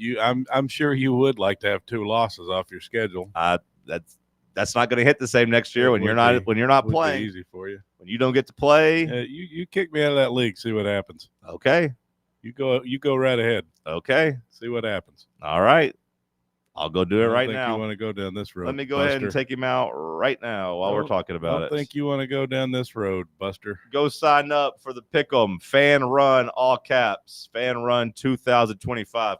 Also, you do some food deliveries from time to time, correct? Please don't put me in the group of people who do that.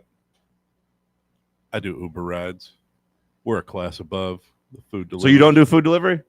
You literally told me like 2 weeks ago you do food delivery too.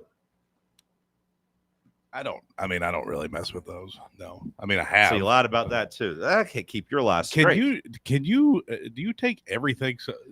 We were sitting there having a talk. We were having a discussion, getting lunch. You talked about how many steps you get. And I said, doing what? You said, I do food deliveries. I was just making a joke. Yes, that wasn't. We were having a serious discussion. Deliveries. We were doing. So wait. We're serious now. Wait, you do serious discussion. Well, no. So wait, which one are you lying about? You don't do food deliveries, or you do food? Yeah, deliveries? I've done them. I don't do them very often. Okay, it's well, not something I like doing. You claimed you did a couple weeks ago, but either way, I was joking. I said, "Don't put me in that class of people. I'm an Uber driver. We're a higher class. It's a joke." Well, I'm trying to get to the bottom of something, so I need to know. Do you know about the food deliveries? I know about them. Yeah. Whenever you go through and pick up for somebody, does it? Like, if say if I order something, if I would have ordered DoorDash, would it have been in my name or your name? Say what now? Like as the driver picking it up? No, it's the customers. It's the customers, right? Yeah, right. All right. So somebody who is now going to be our freak of the week, but we need to get to the bottom of it.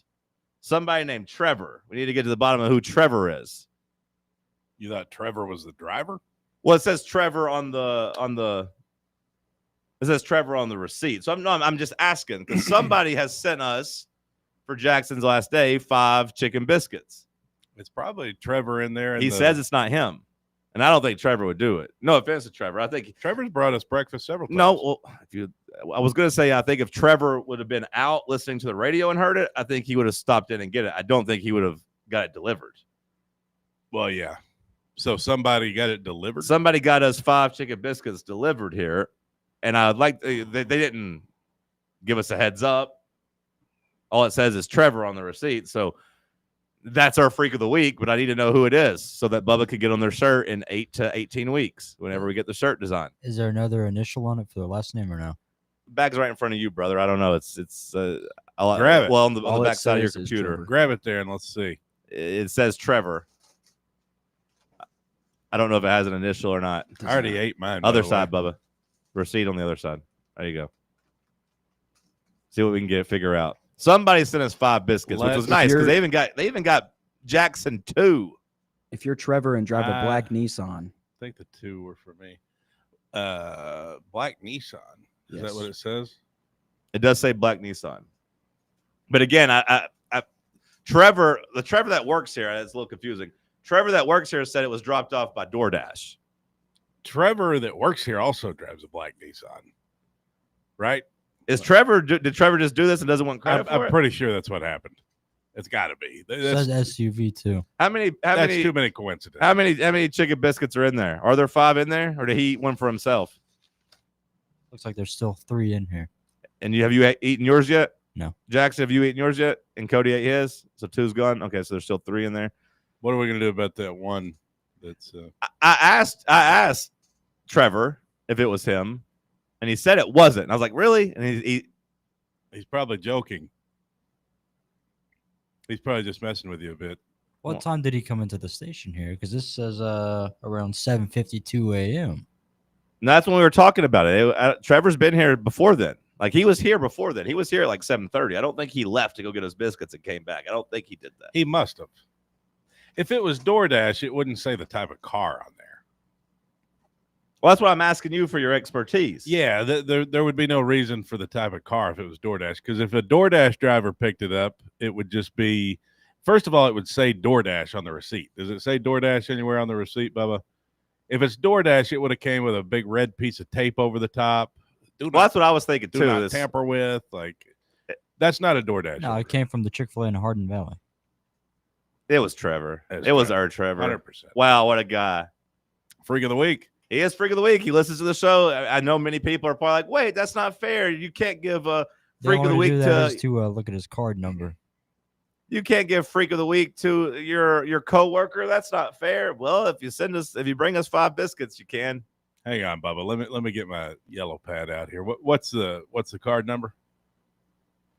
Don't do that. 1, 2, 3, 4, 5, 6, 7. No, don't do that. Don't even give the last 4 digits. Don't do that.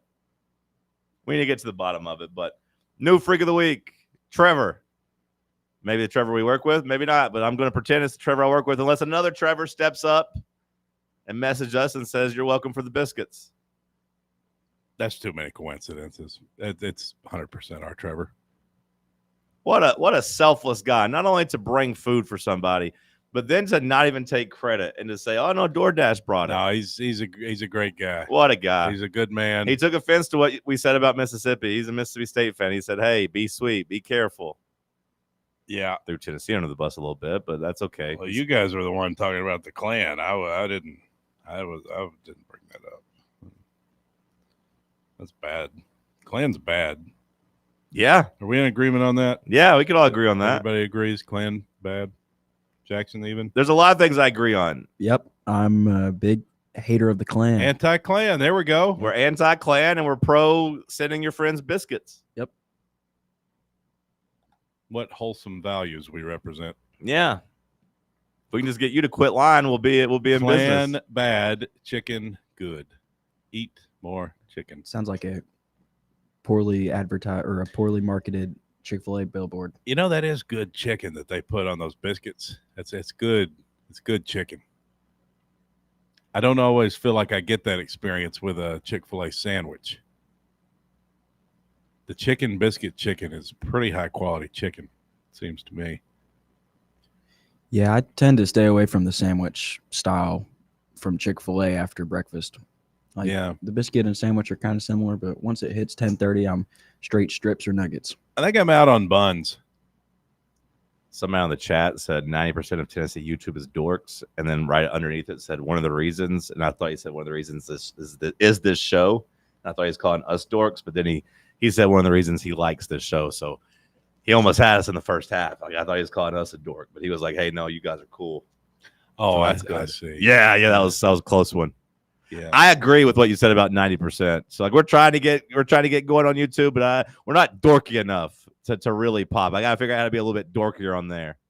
Yeah, you need to start really nerding out. Yeah. Call your shots every week.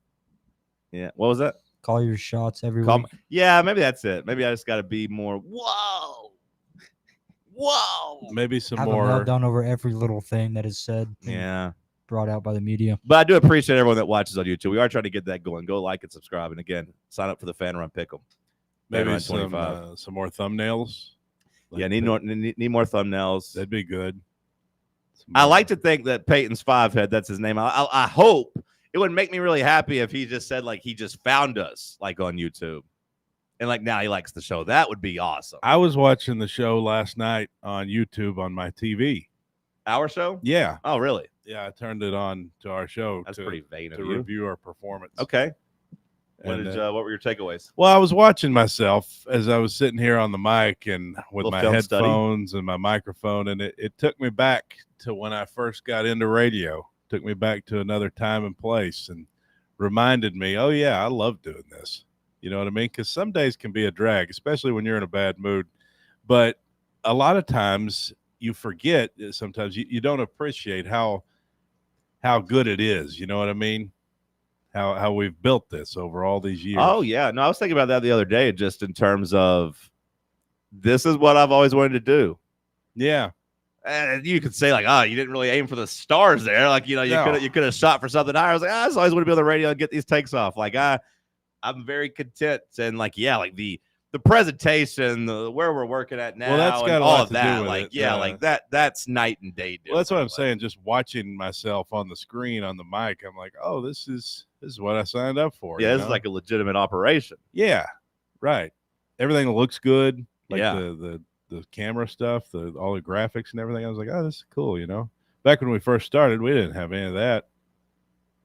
We were in a bomb shelter.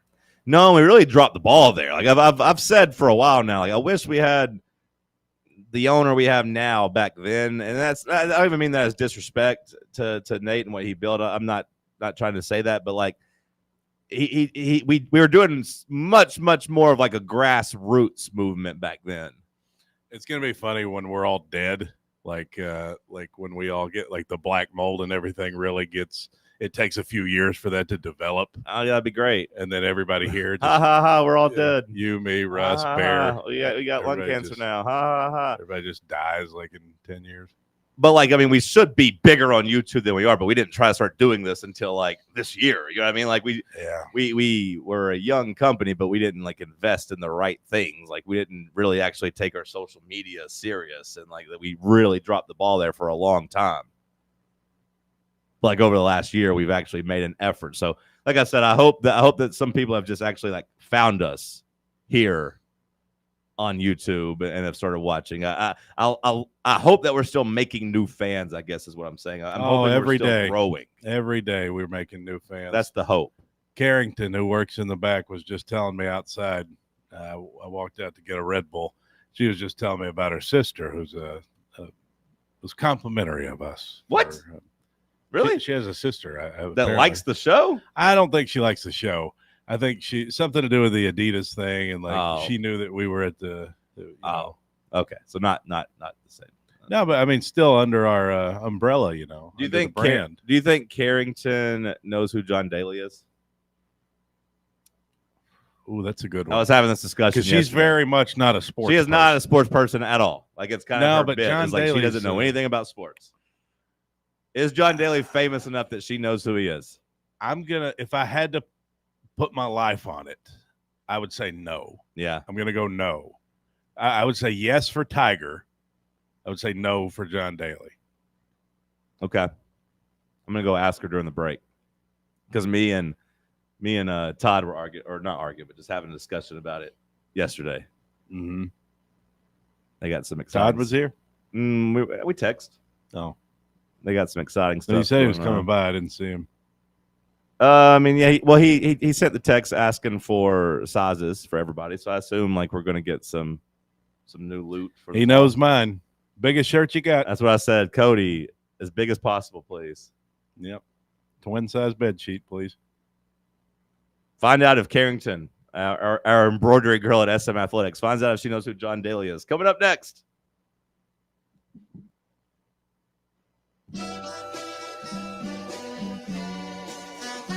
You're listening to Fan Run Radio, the sports humans. Barley's has live music on weekends, general team trivia on Wednesday nights at 8 p.m., and now live sports trivia courtesy of the Knoxville Trivia Guys every Thursday night upstairs. The game starts at 7 p.m. and is free to play for everyone, so head on down to the Old City and show off your sports knowledge and win gift cards to Barley's. Use those gift cards to buy some delicious food and drinks, and you can take it all in with their wide selection of TVs and indoor projectors. Barley's Tap Room and Pizzeria.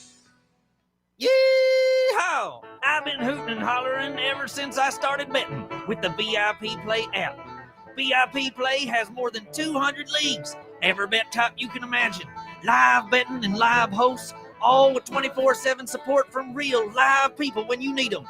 Start betting better with the VIP Play app today. Don't be a better, be a better with VIP Play today. Download VIP Play today or head to VIPPlayApp.com. Make sure you use the promo code FANRUN to take advantage of their welcome bonus and so they know that we sent you. Gambling problem? Call 1-800-889-9789. Must be 21 or older and located in Tennessee to bet. If you're looking for a sports talk show that gets to the bottom of the biggest sports topics, then check out Under Review on FanRun Radio. I'm Bob Baskerville, and every day, Sam Beard and I cover the latest news on the Vols. We also widen our view to cover what's hot in the SEC. From local and national media pros to the coaches and players we all root for, we have the best guests and experts anywhere. So tune in weekdays from 10 a.m. to 1 p.m. on AM 1340, FM 105.7, or stream live on our free app. It's Under Review on FanRun Radio. Citizens National Bank.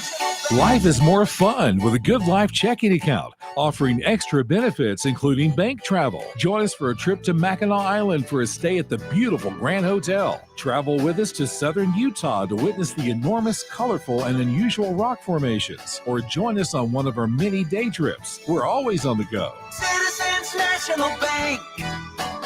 Banking never felt so good. Member FDIC. Yeah, it's another day, but what kind of day is it really? A day of doom scrolling? Laundry day?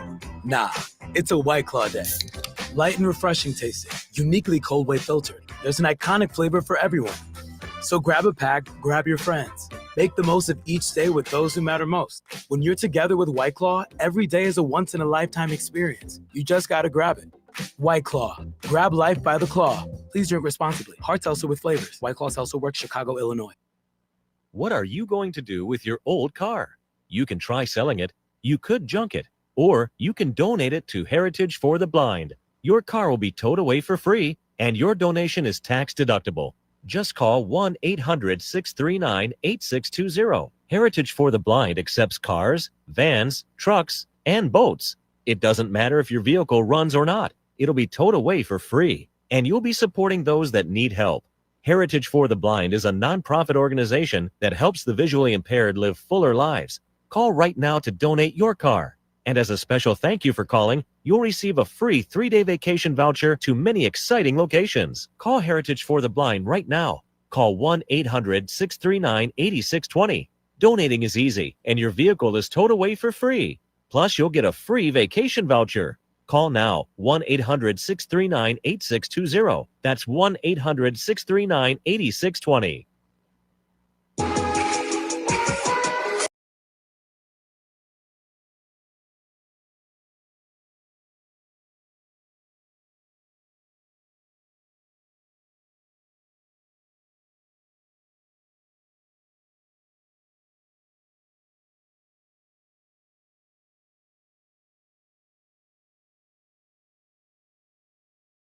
Check out some comments, get a little listener topics as we got a couple minutes left in this second hour.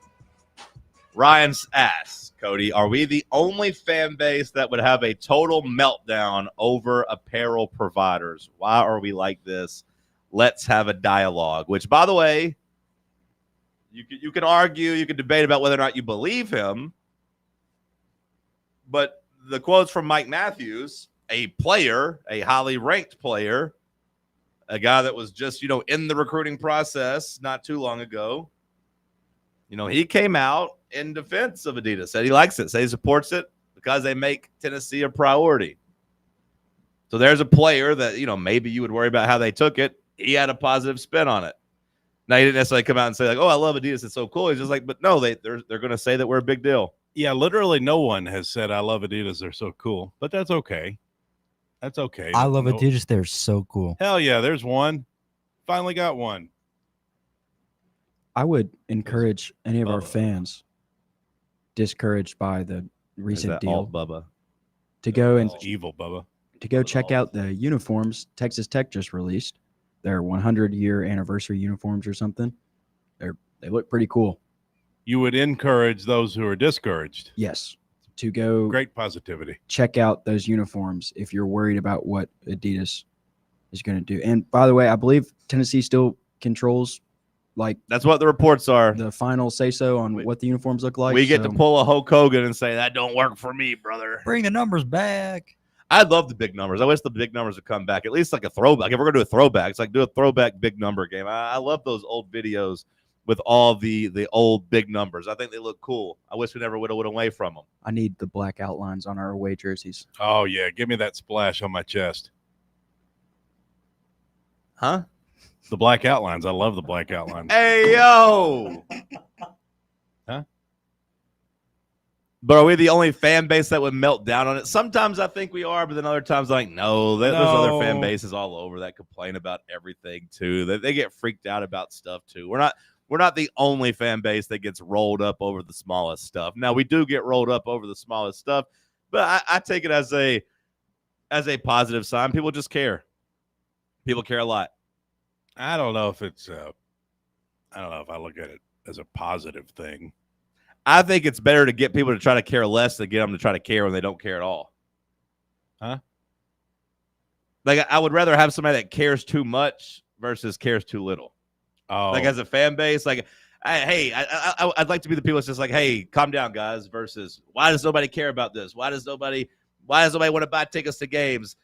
You know, please come support the boys. We're top 10 in the country. We need to sell this game out. Like, some fan bases have to beg people. Like, South Carolina is having to sell tickets at is it not Kroger, but is it Costco? Williams Costco. Price? Thank you. Costco. Like, they're having to try to sell football tickets to Costco. Like, buy one, get 4 free and stuff like that. South Carolina? Yeah. I would have thought they had some juice right now. Well, that's what I'm saying. Like, I'd rather us have to be like, man, our tickets are too expensive. Oh, everyone just wants to go to these games too much. Oh, everyone cares about the program too much. They're too invested. I'd rather that be the case than us not have any juice at all and not care. Did you see where Arizona State is giving away 4 tickets, like 4 free tickets, I believe, for their season ticket orders for like the NAU game? The Northern Arizona. That's fine. I don't like. Look, that's never going to happen at Tennessee. Well, yeah, I mean, because like they're trying to establish themselves, Right. To me, that's and completely we different. feel like we're an already established brand. Yeah, like that's completely different. I'm fine with Arizona State trying to build a culture, trying to build a program. Like, Dillingham's trying to be like, guys, we're really good. We're top 11 in the country. Give me an indoor facility. Hey, fans, show up and like support us. So, like, does it get annoying sometimes that our fans get worked up over the smallest stuff? Yes, of course it is. But like I said, I wouldn't trade our fan base for any other college fan base. Like, I'm not ashamed to be a Tennessee fan by any means. Like, I'm very proud of it. I think it's cool. I think we have an awesome fan base. Much better than being an Arizona State fan. Although, I mean, it's got to be tough for them being in a pro sports city. Sure. You know, I could see where they don't get as much dedication and love out there. So there's a saying out there in the golf industry where it's like if they're focusing on the small things, that means you're doing something right overall for like the large. Do you think that's what's happening here? Say that one more time too, Bubba. I'm sorry. Well, just like how The they're old just golf saying, saying, yeah, golf if saying. you're focusing on the small stuff, that means you're doing pretty well on like the large things at hand. I think that's fair. So for yeah. Tennessee, if we're focusing on stuff like this, do you think overall though that means things are going pretty well? I like the way you put that, Bubba. Yeah, I do agree with that. Like, we're not having to worry about the team becoming bowl eligible. We're not having to worry about getting the right coaches in here. We're not having to worry about getting an administration. Like, that's a good point. Because 10 years ago you were worried about just the people in charge. You know what I mean? Like, Jimmy Cheek, what a moron. Dave Hart. He's not going to get us where we need to go. We don't have a coach. NCAA investigation. Like, Bruce Pearl's in trouble. Jerry Pruitt's in trouble. Like, you're right, Bubba. Like, that was the stuff that was the main focus, and people freaked out and, focused on, 7-8 years ago. Now, to be fair, like, we did still care about moving to Nike. People did still care about the apparel and stuff, but right now, people's biggest complaints is Danny charges too much for tickets, even though, some of this is just resale market. Talent fee, okay. And then, now like the switch to Nike. Because to your point, all the big sports, all the sports in general, the soccer team just knocked off the number 1 team in the country. All the teams in general, pretty good and pretty healthy. We are toxic, but sometimes love is toxic. Britney Spears clearly had some toxicity in her relationships. She wrote a song about it. You're saying you'd rather have the clingy girl than the girl with faraway eyes. One that doesn't want you, yeah. I'd rather have people that crazy passionate love versus somebody that doesn't like you. You don't feel any fire, and we talk once every 3 weeks. Yeah, I'll see her here and there. Randy writes in that his dog died on the first game of the football season last year, and we made the college football playoff. What should I sacrifice this year? Can you go find that damn raccoon at Shoney's? When you say, what should you sacrifice, what does that mean? Because you said last year your dog died, and you're asking, what should you sacrifice? What? Randy, you didn't kill your dog, did you? He lost his dog. Let me know in the comments. The dog died for the greater good of Tennessee. Right, but the way Hopefully. he phrased that, hopefully. What should I sacrifice this year? I don't know if that was his tone. But Brett asked if Nike owns the licensing right to Tennessee, the logo across the front of the jerseys. From what I saw, from what I gathered, look, I'm not going to pretend to be an expert, but I was reading somebody that keeps up with it way closer than I do, and they said that Tennessee owns those fonts, and like that font probably isn't going to go away with Adidas. So you mean the font we have now, the Nike font that we call it the Nike font? Yeah, but it's not the Nike font. No, that's our font. Not from what I've gathered. And like I said, I was just reading people that are smarter than me about it. They said that Tennessee owns that, and that font won't go away. Okay, I don't like it, but that's fine. Hour 2 in the books. Hour 3, some headlines. Jackson, did you get trivia ready? We got some trivia. Nice. Good job by you. Stick with us. It's Talk Sports on Fan Run Radio. The flagship station for Tennessee football. Fans. Fan Run Radio. Yeah, it's another day, but what kind of day is it really? A day of doom scrolling? Laundry day? Nah, it's a White Claw day. Light and refreshing tasting, uniquely cold way filtered. There's an iconic flavor for everyone. So grab a pack, grab your friends. Make the most of each day with those who matter most. When you're together with White Claw, every day is a once-in-a-lifetime experience. You just gotta grab it. White Claw. Grab life by the claw. Please drink responsibly. Hard seltzer with flavors. White Claw Seltzer Works, Chicago, Illinois. Your phone's blowing up, but you're in the driver's seat. Ignore the buzz, keep your eyes on the street. No text back, no scroll, just let it wait. Attention on the road, that's the only way. Phone's blowing up, but you're in the driver's seat. Ignore the buzz, keep your eyes on the street. No text back, no scroll, just let it wait. Don't drive distracted. A message brought to you by the National Highway Traffic Safety Administration, Project Yellow Light, and the Ad Council. A brand built in Tennessee and born from the love of the game, Inward Half revolutionizes golfing comfort. Crafted by a former pro and dedicated enthusiast just like you, our luxury performance wear guarantees you stay cool and comfortable through every swing and every day. We're not just a brand. We've set out to create a lifestyle for those who understand that impeccable style and premium performance are a hole-in-one. Enjoy the walk-in with Inward Half. Ready to launch your career? Axel Logistics is a leading third-party logistics company where excellence is an energy. With an award-winning culture, Axel proves that positive outcomes come from a positive environment and a work hard, play hard mentality. At Axel, the drive for success is infectious. And with an uncapped commission structure, hard work isn't just noticed, it's rewarded. For those with big goals and even bigger dreams, Axel Logistics is the place to start your career. Attention service members and veterans. Introducing the Griffin Law Firm, your trusted ally in military legal matters. From court-martials to benefit claims, at Griffin Law, your mission is their mission. Here's VFL Marshall Griffin. As a veteran and retired military attorney, I've successfully defended lifelong benefits and helped preserve professional futures. So I know that when you hire a military justice lawyer, you maximize your chance to get relief. With my unique experience, I can advocate for you because there's no military matter that's too big or too small. Let us help you make these critical decisions that could affect the rest of your life. Remain silent. Request counsel. Call Griffin Law. For a free consultation, call 888-707-4282. That's 888-707-4282. Or just visit griffinlawdefense.com. Got a problem tree looming over your home? Call ECR Total Landscapes. Whether it's trimming, removal, or storm cleanup, our certified pros get the job done safely and efficiently. We're licensed, insured, and ready 24/7 for emergency calls. Big or small, we cut them all.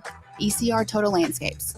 Call now for a free estimate, 865-384-2012, and mention promo code FANRUN for free stump grinding on any tree removal now through the end of the year. Also, visit us at ecrtotallandscapes.com. You're listening to FM 105.7 and AM 1340, WKGN Knoxville, and W289CU Knoxville, Fan Run Radio.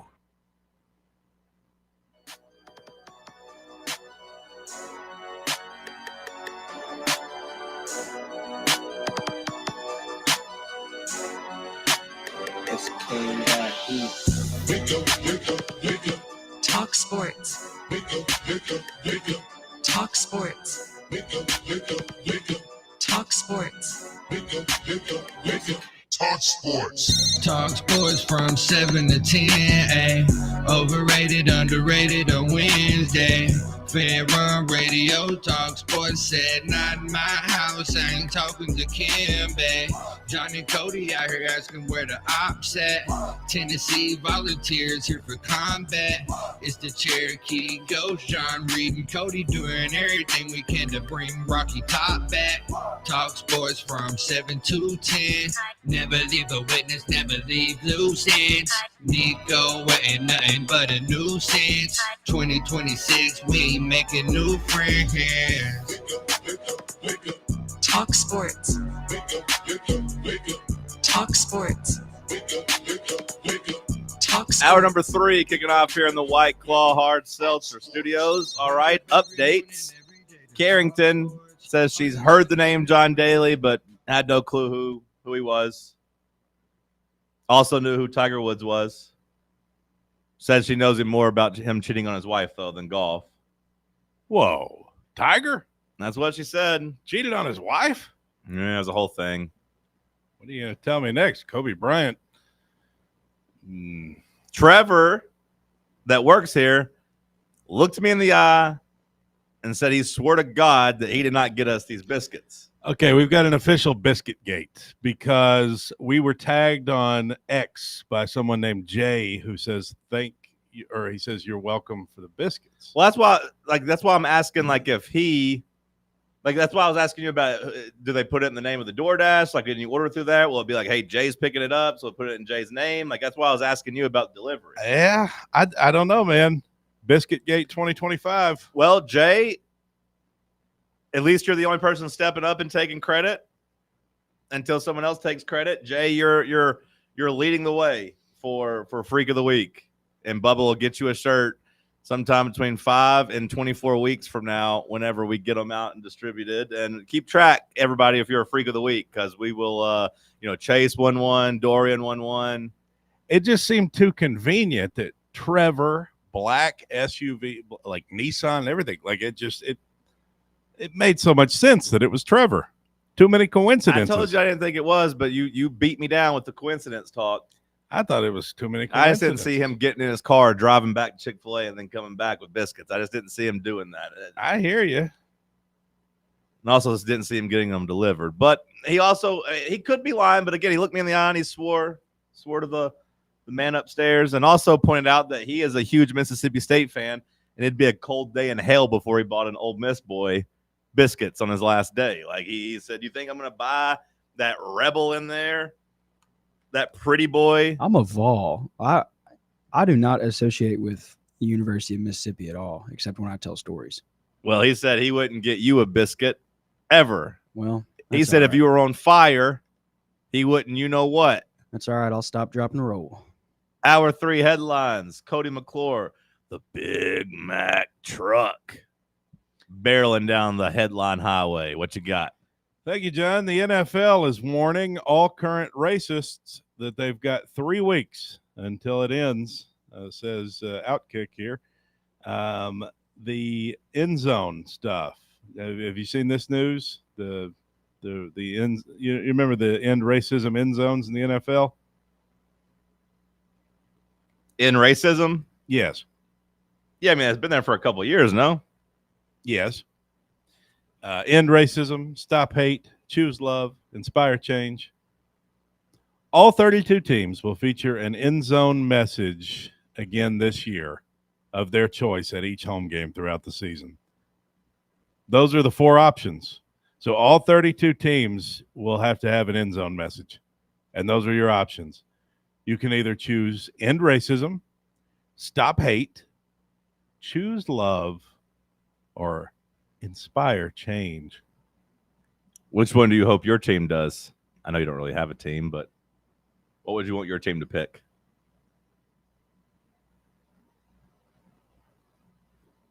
Choose love.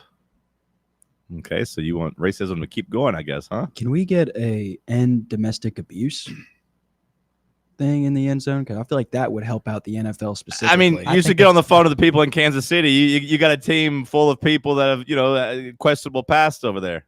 Who? Besides Rashee Rice? Rashee Rice, Kareem Hunt, Andy Reid's son. Tyreek Hill was there. I mean, like Andy the Chiefs' Reid's son falls under the same category as Pat Mahomes, probably. Patrick Mahomes, Yep, there we go. Jackson Mahomes. Jackson Mahomes, yes. Yes. Patrick, I was going to say maybe, back in the day I would have thought maybe he was a victim, but Travis Jackson Kelce, Mahomes, probably. What does Jackson have to do with the Chiefs organization? They would prop him up front and center, have him up there shaking his ass on the field or up there in the luxury suite. Taylor Swift.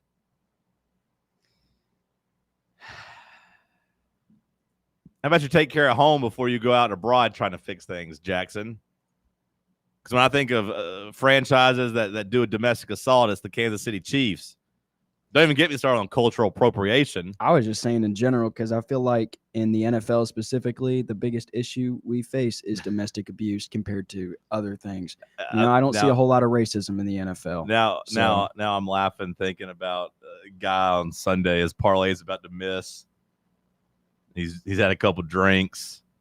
He's looking at his mouthy wife over there. He's getting ready to start yelling at her, but he sees the end zone. He sees stop domestic violence. He's like, never mind. Roger Goodell would not want me to do this. Never mind. I'm going to choose love. I mean, what do they think people are going to do with the end zone saying words? Like, You're heating up, MAGA Jackson. Keep going. Keep going. I'm trying to figure out woke agenda. How about they put woke agenda in the underneath the goalpost? Yeah, Biden 2028. Yeah. I mean, what's next? But seriously, like, people aren't going to look at that. And Ilhan Omar 2028. It's something, Jackson. It's them trying to do something. It's Roger Goodell realizing that he probably goes to bed every night feeling guilty for what he did to Colin Kaepernick. So he's just trying. He's trying to get back some good graces. He's trying to get some points. Colin Kaepernick did that to himself. There we go. There we go, MAGA Jackson. Heat up. Come on. I don't stand for our flag. He was raised by white people in a rich family. He lived in a gated neighborhood. Okay. And he's going to act like he has some kind of, I don't even know. But seriously, like, Colin Kaepernick is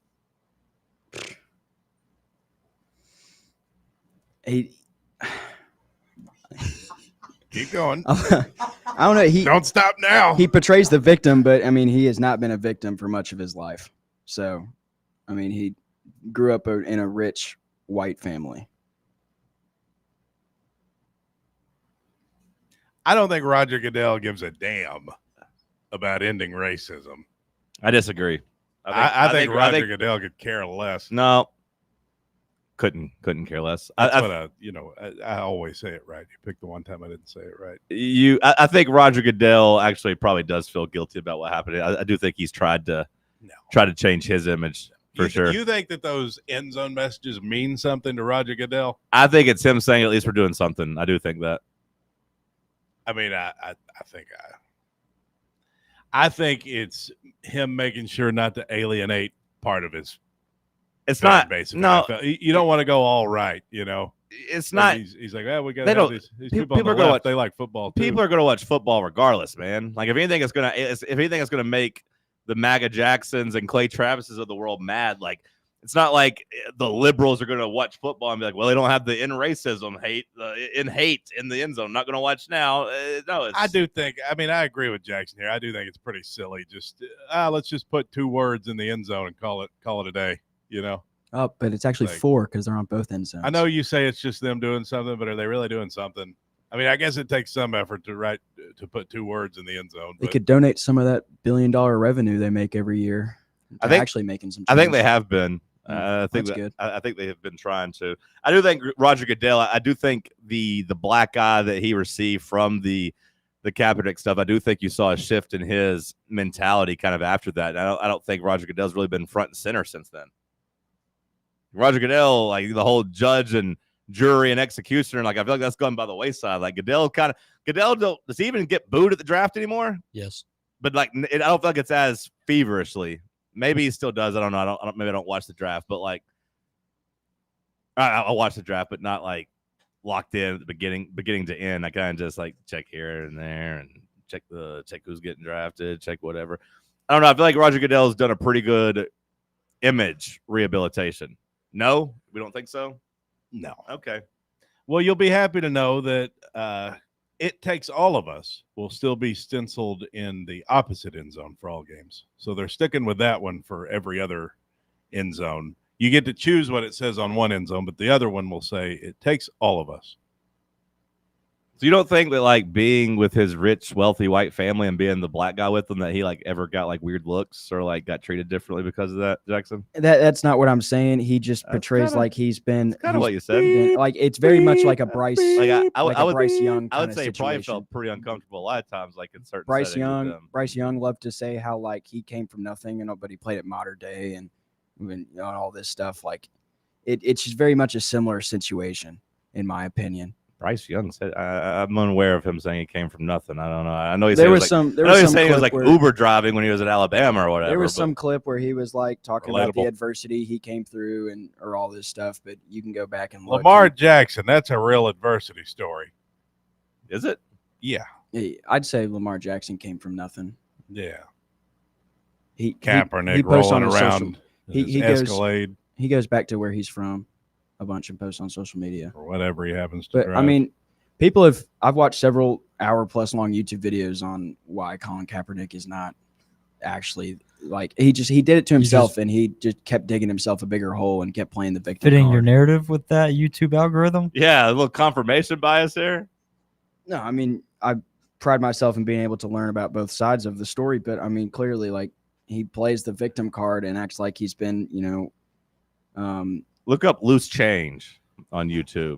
Yeah. If you really want to open your eyes. He just didn't have it, man. He didn't have the makings of an NFL quarterback. He got washed up. Nobody wanted him. If they wanted him, they would have got him. That's Would true. you rather Jameis That- or Colin Kaepernick? That is very true. We haven't seen over the last year the NFL basically have to come out and admit we all do get together and collude against quarterbacks and players that we don't want to get paid or be in the league. That hasn't happened. I mean, what were they supposed to do? The guy was kneeling during the national anthem. What are they supposed to do? Their hands were tied.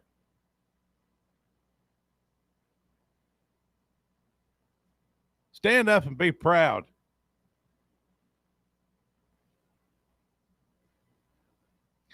Brandon Scherf is retiring. He's a former All-Pro offensive lineman. He spent 10 seasons in the NFL.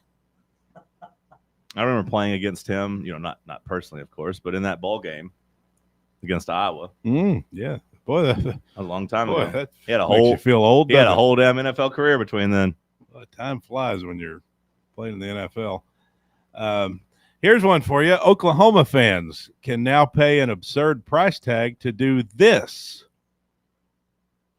after Oklahoma football games. Ride the wagon. Do they get to ride the wagon? That'd be pretty cool. That would be cool. Get to ride in the wagon. I'm Unless sure they it could tips probably over. I'm sure they could probably get somebody that paid $10,000, $15,000, $20,000 to ride the wagon in a big game. We had USC a couple years. Was it last year? Auctioning off like the right to run on the field, and you had the Penn State fan run on the field in his Penn State gear as Penn State played at USC. Tennessee hasn't started auctioning off like run through the Power T yet, have they? I feel like for some reason, I thought that was maybe a thing, but I don't know if I think they may have done that. I feel like I did hear that. Like all those things are kind of cool, and you could do a one-off and raise some money for NIL. It's money, money, money, money, money. But this one, what Oklahoma's offering, you're a dork if you pay $700 for this. They're going to let fans sit in on the post-game press conference. For $700, you and a guest can go watch a press conference with head coach Brent Venables and players. I got to tell you, as someone who's been to a couple of press conferences in my day, not worth it. Pretty boring. Waste of time, if we're being honest. They don't really have any food at the ones after the games and stuff, right? Like, if no, you go, the food's in the press box. Yeah, you go to the midweek press conference, like the Monday one. They provide lunch and beverages. That's okay. That would be worth some money, maybe. It'd be worth lunch anyway. Pay $100 and get a free lunch out of it. Like, what happens if Oklahoma gets their ass beat in that game? They still gonna let these drunk fans come in there? I mean, I guess if they let you ask questions, it'd be worth a little more, but they're not going to. Extra $150, you can ask a question. You can ask coach a question, but they're not even letting you do For that. another $300, he'll answer it. Yeah. And for an extra $1,000, he'll address you by name. Honestly, they're kind of like onto something Cameo. here. I mean, I don't know who the hell would pay for this, but I mean, some people just got a lot of money. Yeah, because imagine, you sneak in your buddy who acts as like they're the, fan for the other team, and then he just starts going in on them. Like, say we're playing Kentucky, and it's like, all right, yeah, Mark Stoops was like, all right, the guy over there, and he's like, yeah, Mark, why do you suck? Bud? Go Vols! Yeah. Yeah. I mean, I understand that some people have a lot of money to burn, but like for $700, you could burn it on anything else. You know what I mean? Some people Like, love their team, though. Like some people love their team, and if you're spending it as also you're donating to the NIL collective, which I assume that's what Oklahoma's doing here. They're raising money for players and such. I would imagine, but if you could spend it that way, I don't know. You feel like you're helping out. Like I said, running through the team would be kind of cool. I could see people wanting to pay to do that, but sitting at a press conference, you're a loser, which is kind of ironic because you probably got a lot of money, disposable cash, so you're probably a winner in life, but you're a loser at your core. That just shows you that money doesn't make you a winner. No, there's a lot of people that make a lot of money, but like deep down, they're still a loser. You know what I mean? Yeah. Yeah. Elon Musk. Kind of. Yeah. Yeah. It's a good example. He's the richest man in the world, but he's still kind of a loser. He's just goofy. Yeah. I don't know if you can call Elon Musk a loser. I mean, considering the guy's got like 3 big companies. That guy's a loser. I will call him a loser from the highest mountaintop. He's on Twitter for like every second of the day. He's a failed furry. He tweets like 600 times a day. How do you fail at being a furry? What does that mean? He lied about being good at video games. Yeah, that the video game thing, that was a sign of a loser where he was. What was that? He was what game was it? It was like Doom or something? Diablo 4. Diablo 4, yeah. And he was basically paying somebody to play under his name. Yeah. That's an ultimate loser. Now, on one hand, he's got enough money to pay the people to play for him, but on the other hand, yeah, that's a pretty big loser move. Like, what's the point of like doing the game if you're not going to play it yourself? I hear you. So yeah, mega loser. Okay, there you go. All right. Any other headlines? Well, yeah, I had one, but it was the Elon kicked you off Twitter after what was said about him. Well, no, it was the all-time All-American team. Have you seen this? Oh no! So it's basically his best players of all time at each position. Yeah, basically. I was trying to see if we had any guys on it. For which sport? Deion Sanders, I'm Tim gonna guess Tebow. football. It's the AP's Tim All-American. Tebow. Eric Berry better be on there. Let's I take. don't think Eric Berry's going to get the credit for being the best safety of all You time. guys want to do PKs on who you can name? Tim Tebow. Okay, yeah, Tim Tebow's on there. First team quarterback. Barry Sanders. Yeah, good one, Jackson. He's first team running back along with another running back. They have 2 running backs. Ed Reed. Ed Reed, good guess, Bubba. Ed Reed is on there at safety. Yes. Yeah, go Bubba. Sorry, Eric Berry. Give me Ndamukong Suh. Ndamukong Suh, another good guess. Ndamukong Suh is on there. Oh, thank God. I thought you were about to say not. The Boz on there. Okay, another good guess, Jackson, but it does not appear that Brian Bosworth made the team. Trying to think, who's the second best college running back? Walter Payton. Marshall Faulk. You don't have to think too. I was going to say too hard about it. Marshall Faulk. It's definitely not Marshall. Herschel Walker. Herschel. That's what I'm thinking. No, it's Herschel. That's what I'm correct, thinking Bubba. of. Herschel Walker. Good job by you, Bubba. That's what I was thinking of. Got their names mixed Marshall Falk played for the Rams. They have two quarterbacks. They have a second team. They just have one quarterback on the first team. No, that's what I'm asking. On the second team? On the second team, who's the second team they quarterback? do have a quarterback, and it's Vince Young, Texas. So they're saying Tim Tebow and Vince Young are the best two quarterbacks in college football history? That's what they're saying. And Bosworth was on the second team linebacker. So not a bad guess. Who was the first team linebacker? The first team linebackers on the linebackers of the AP All-American team on the first team are Dick Butkus, okay, Derek Thomas, okay, I should have known that one, and Chris Spielman. Reggie White didn't get any love. Reggie White, no, but Randy White, okay, is on there, first team defensive end. Reggie White, let's see if he made the second team here. No, he didn't. And no Eric Berry. No Reuben Foster. No Eric Berry. So no Vols. Doesn't appear that there are any Vols. No. Didn't Dick Butkus play in like 1930? That was a long time ago. 54, I believe. Hmm. It was a long time ago. Yeah, that's true. Honey Badger made it. Corner. I feel like we've probably seen. He some made a linebackers. corner. Yeah, him and Champ Bailey on the second team. He was a corner in college, I believe. Did Tavon Austin make this just for his highlight reel? Are we sure was Tyrann Mathieu not a safety? No. Morris Claiborne was the corner. Remember how good that secondary was? Was Eric Reed and Tyrann Mathieu, were they not the safeties? Tyrann Mathieu I think he probably was kind of a hybrid, but I mean, I remember him as a safety. I could say him like a star, like Nichols safety, but I remember him as a safety. Like I thought he was the free safety. He could play all over the place. I mean, the guy was a ball hawk, but I think of him as a safety. You know who the punter was on the first team? All-time greatest punter? Trevor Daniels. Probably Ray Guy. Torrey Taylor, the guy from Iowa 2 years ago. Should have been Trevor Daniels. Let me damn. Ronnie Lott, Charles Woodson, Deion Sanders, pretty good corners. And Ndamukong Suh and Bronco Nagurski. Sebastian Janikowski, all-time greatest kicker. How about this? All-time greatest tight end, Brock Bowers. That has to be recency bias. He's pretty damn good. He is, but all time, I mean, better than Tony G. In college? Yeah. Tony Gonzalez played basketball. Oh.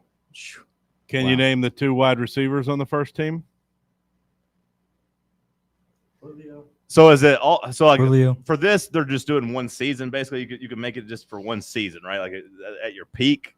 I think so. Like is Michael Crabtree on there? Because I mean, I feel like him and Larry Fitzgerald both have claims like for their one seasons. Like, but I doubt either one of them are actually on there. Larry's on there. Okay. Crabtree's not on the first team. Is it Calvin Johnson? It's not Calvin Johnson. You're just thinking of good NFL players now, brother. It's not Julio, Bubba. Is it Devonta Smith? No, he's on the second team, along with Desmond Howard on the second team. Who is it? Randy Moss. Okay. Marshall, 1997. Well, 1997. What were Randy's stats that year? Let me see, because I feel like this is not fair. Let's see. I mean, I know he was a beast, but like I feel like giving him that nod at Marshall. Yeah, 90 catches, 1,600 yards, 25 touchdowns. Don't get me wrong, baller, was really really good. But Michael Crabtree, his freshman year, had 134 catches, 1,960 yards, and 22 touchdowns. Like that's a better season. And he's a freshman. Well, yeah, and he was a freshman. Well, a redshirt freshman. So I mean, whatever. But I feel like he didn't even finish in the top 5 for Heisman that year, which is stupid. He finished 5th the year after with 1,100 yards and 19 touchdowns. So like, that's stupid. The Heisman's stupid, and so is college football. Jackson's got us some trivia ready to go. We'll see if it's better than his takes have been so far today. Stick with us. It's Talk Sports on FanRun Radio. Big Orange Country's home for sports. This is FanRun Radio. We really need to get some branded stuff. Shirts, hats, promo items. something professional. I mean, we could just find a website and order a bunch of it ourselves. You could, but you're taking a big risk. You don't know the quality, the fit, the timeline. It's a roll of the dice. Yeah, I guess. But isn't that how everyone does it now? Not the ones who actually care about how their brand looks. Look, if we're putting our name on it, it needs to be done right. We need SM Athletics. SM Athletics? Yeah, they specialize in working with businesses like ours. Apparel, hats, promo gear, but real, customized stuff. They actually care if it turns out right. Probably a lot better than getting stuck with 100 t-shirts with crooked logos. Exactly. Plus, they'll walk you through everything. Sizing, colors, material, so it matches the image we're trying to build. Makes sense. What's the name again? SM Athletics. Trust me, if you want to look like a real company, not a flea market stand, this is the move. If you're serious about your brand, work with people who are serious about getting it right. SM Athletics. In a world filled with deadlines and screens, sometimes we forget the simple joys of life. Days filled with special moments. At Inward Half, we understand the essence of these moments. Feel the difference between our breathable fabrics and flexible apparel as you disconnect from the hustle and bustle and reconnect with what truly matters. Inward Half. Simple luxury for on and off the course. Ready to launch your career? Axel Logistics is a leading third-party logistics company where excellence is an energy. With an award-winning culture, Axel proves that positive outcomes come from a positive environment and a work hard, play hard mentality. At Axel, the drive for success is infectious. And with an uncapped commission structure, hard work isn't just noticed, it's rewarded. For those with big goals and even bigger dreams, Axel Logistics is the place to start your career. Are you looking for a treat that will knock it out of the park at the next watch party? Just like your favorite baseball team, Crumble brings the best lineup week to week with an expanded roster that includes key lime pie, strawberry cake, or my personal favorite, Monster featuring M&M candies. Let Crumble treat you to the best cookies in the game.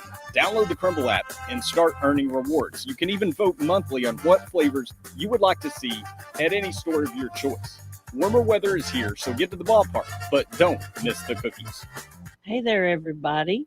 My name is Linda, and Talk Sports is my favorite radio show because them boys give me what I need. They don't pull any punches.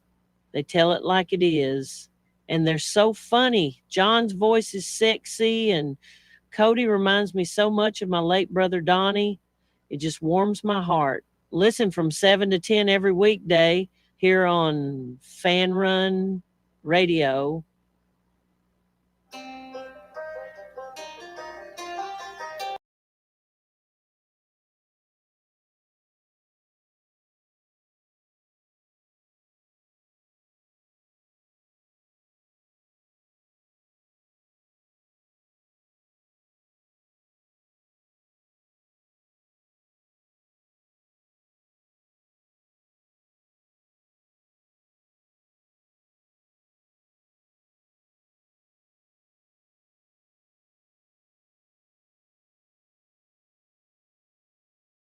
Make sure you unmute the video feed. I know you got trivia coming up. I want to make sure you're focused. He was going to leave it muted. Oh, God. I was not going to leave it muted. I was getting everything ready. I've got us all set up. All right. What topics we got? We have general. Nice. Football. Nice. Guess this year in sports. General football. Slow down. Guess this year in sports. Keep going. I got it. I'll Guess repeat the it. artist. Artist. Meaning musical artist. Sure. And finally, Tennessee history. Oh, no. Okay. General football. Guess this year in sports. Artist. Tennessee history. What's the artist one? Guess the artist. Just guess the artist. Yeah. Like Rembrandt or no? He said musical artist and Tennessee history. And Tennessee history. All right. Quitting times. What do I want to start with? What do I want to start with? Give me take your time. Give me Tennessee history for 3. Tennessee history for 3. All right. This might be a In bad what idea. year did Tennessee become a state? How many times are we gonna have this? Not enough, apparently, because I still don't know it. You don't know when Tennessee became a state? Yeah, you do. No, I don't. Come on. No, I don't. I know that, and I didn't even grow up here. Well, good for you. I'm glad I went with it then, so to keep you from getting 3 points, even though I'm going to miss 3 points. Oh, this is bad. That's like a Bub over there eating. This is bad. Feasting on that big hunk of chicken. 1796. Yep. Yeah. Oh, wow. Yep. Oh, wow. Wow. Let's go. That's a big make. I'm going to do the guess a year in sports for 3. All right.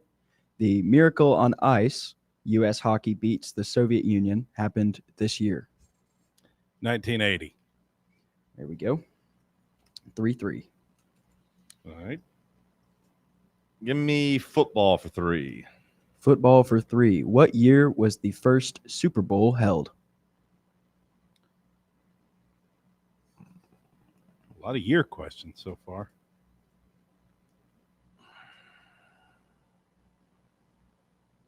So what year?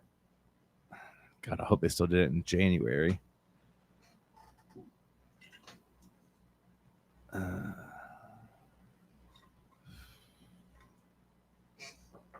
bet you can get the right decade. I'm going to get within 1 or 2 years unless there's something weird here, but I'm not looking at anybody's reaction. I'm just thinking it out loud. Between 2 years, 65 or 66. Which one feels right? Get about 63. 65 or 66. Kennedy, Beatles. If 2016 was Super Bowl 50, does that mean that one would be in 66 or would it be in 65? I always struggle with this. Go 67. Take a chance. I'm going to go with 65. The answer is 1967. Yeah, told you. All right. Oh, wait. I did the math wrong on that. If 16 was 50, then of course it would start the year before, not the year, or the year after, not the year before. Rats. Okay. Let's go guess the artist for 3. Really choked on that. All right. Guess the artist for 3. Which band on the verge of a breakup in 1985 reunited for their performance at the Live Aid concert?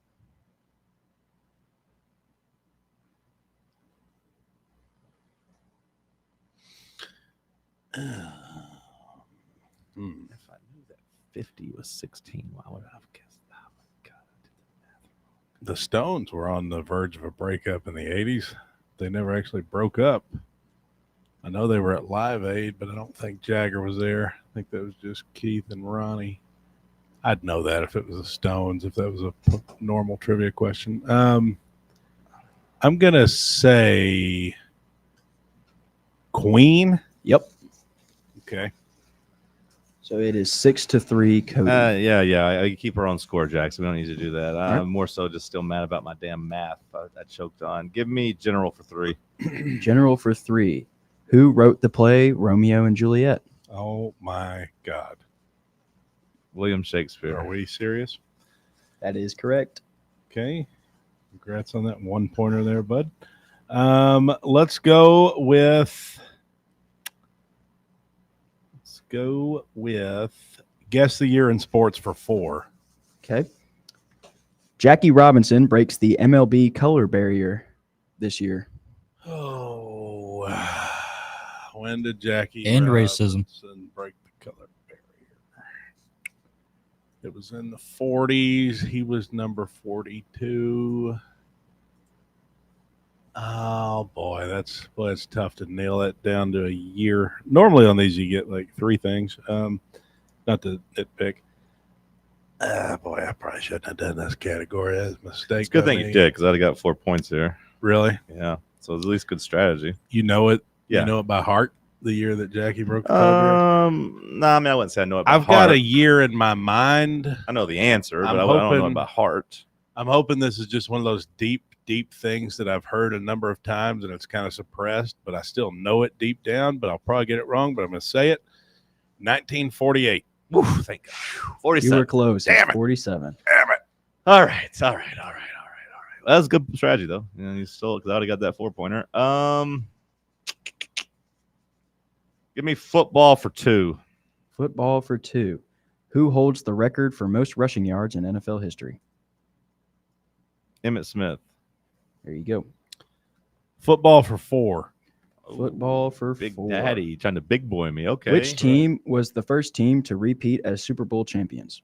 Oh my God. The first Kidding team me? to repeat as Super Bowl champions. That's some kind of sick joke. Green Bay Packers. Yep. What? That's a 4-pointer? You kidding me? 10-8 going into 5. We got a competitive. What a competitive. That's matchup. worse than the William You got Shakespeare. Shakespeare. Yeah, at least that was only a 3. I mean, this one was harder than that one. Not really. I mean, Not really. not for a football guy, but I mean, still Not somewhat Not challenging. really. Give me artist for 2. Artist for 2. Hell, I said no. Who is known for the song Like a Rolling Stone? Oh my God. Oh, that is a 2-pointer, I guess. Yeah, I don't know if I know it. Bob Dylan. Yeah. Yep. Guess the artist for 4. Damn it. Cody's big boy me. I should have went with 4. This unconventional early 2000s rapper had a profound love of Marvel. Oh boy. Yeah, I don't think I know that. Unconventional. For the time, I'd say. Okay. Eminem. MF Doom. Okay, that's pretty hard. The Marvel is like a dead giveaway. I feel like. Is it? Yeah. I mean, I guess if you know that, yeah. All right, 10-10 going into 6. Would you have known that one? That's a really niche one. I mean, MF Doom is not very famous, but he is very big on the underground. Like, he's a big alt guy, but he wear a mask. I mean, we're like a Dr. Doom. Yeah, Dr. Doom mask. So, I mean, like, I think I would have known it, but like whenever he asked it, my mind went blank for a second. But I don't know if I would have gotten there. He said unconventional, so I said Eminem because he was white. Which, like, for the time, I feel like, I don't know. Give me General for 2. General for 2. What is the largest planet in our solar system? Oh my God. I don't know anything about planets.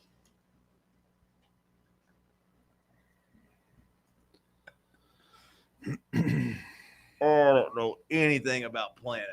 I know which one the smallest one is. I know which one the smallest one is.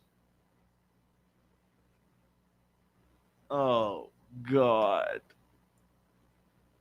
He knows it. No, I don't. He's just trying to get my hopes up. No, I don't know it. I don't know anything about planets. You've been with me long enough to know I don't know anything about planets. Well, you got a 1 in 8 chance. No, I got a 1 in 7 chance because I know it's not Pluto and I know it's not Earth. At least I don't think it's Earth. If it is Earth, I'll be a big egg on my face. So I got a 1 in 7 chance. God bless America. He's going to get it. I've already penciled in the 12 here. Uranus. Wow. It is Jupiter. Damn it, that was the other one I was thinking. Wow. Yeah, I don't know anything about the planets. God bless America. All right, give me the year in sports for 2. Michael Jordan wins his first NBA championship. Oh. Okay.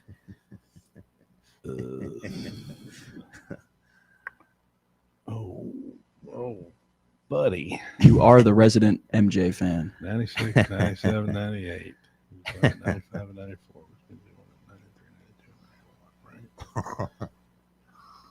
93. Took off 94, 95. 96 Bulls. 1991. Yep. Okay. All right. 12, 10, 1, 2, 3, 4, 5, 6. So this is round 7. Yeah, this is it right here. I don't feel like there's a chance. I don't know what Jackson's 5-pointers would be like. Good general for 4 could be the move. Could be. But I feel like this year in sports, I got a better chance of getting.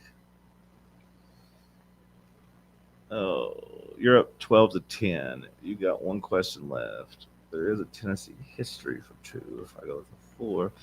Give me this year in sports for 5. Babe Ruth sets the single-season home run record. Oh, come on. You don't know what the hell that answer is. Sometime before 1950. It is sometime before 1950. That is true.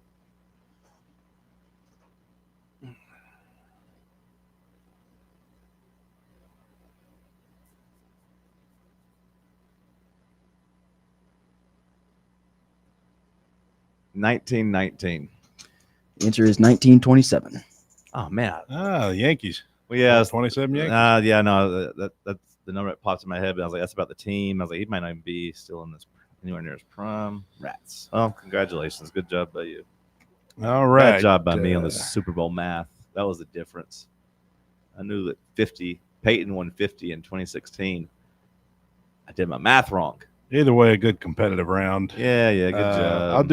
Let's try football for 5. Football for 5. Who is the only NFL player to have thrown 7 touchdown passes in a single game? Football for 5. You know that one? I think I do. Maybe I don't. Can you tell me the year? Was it 20? I want to say 20. Was it 2009? Maybe. I don't have the year. Or 2008? Was it 2008? Anyway, it's fine. 7 touchdown passes in a game. There's a couple names in mind. I don't know this one for sure. It was in 2013. Okay, then that's a different answer than I would have thought. It was against the Oakland Raiders. I know who it is. I don't feel like I do. So Brees. Phillip Rivers. Nick Foles. Oh, wow. Nick Foles? Yep. Threw 7 touchdowns in a game? I guess I didn't know it. I thought it was Drew Brees. Well, at first, I thought it was Brett Favre. I thought he did it with the Jets. Nope. In his first stint with the Eagles, he threw 7 touchdowns in one game. Okay. Wow. What was Guess the Artist for 5? Yeah, that's the one I was going to go with. Guess the artist for 5 was name the artist who debuted in 1956 with their self-titled album. Buddy Holly? Elvis Presley. No. Okay. Okay, well, good job by you. Decent job, Jackson. Shakespeare was pretty easy. The Packers were pretty easy, but all in all, a fair game. Yeah, much better than Bubba's. I for sure. made these in like the categories. I would do a category, then make the 5 questions, then do another category. So like after general and football, my questions started getting a little harder because I was like, these are kind of easy. Can you ask that football question again? The football for 5? Who is the only NFL player to have thrown 7 touchdown passes in a single game? Yeah, I don't think that's accurate. Is there another guy? I think there's 8 guys who have thrown 7 touchdowns. Really? Yeah, because Drew Brees did do it in 2015. Wow. Well, Google. Peyton Manning did as well. Wow. All right. Did you do Google AI? No, I'm looking right here on Pro Football Reference because I swore that Drew Brees did it. He did it in 2015. No, but the Google AI did tell me Nick Foles was that was my bad. That's you Google use AI. Google AI for all that? No. Like this was a question I wanted to ask, and I Googled. What is it with you kids in this AI? You can't trust the AI. We've already gone over this, Jackson. It puts it in your face without asking for it. Well, I know you got to learn to ignore it. It's like you're walking around the strip club. They're going to put it in your face. You're going to walk around downtown and like $40. All right. The girls out there on the corner, they're going to have it flash in your face, Jackson. And let this be a lesson to you. You got to keep your head down and avoid temptation because you made us all look dumb. Now you made yourself look dumber than anybody because you're the one saying the only one.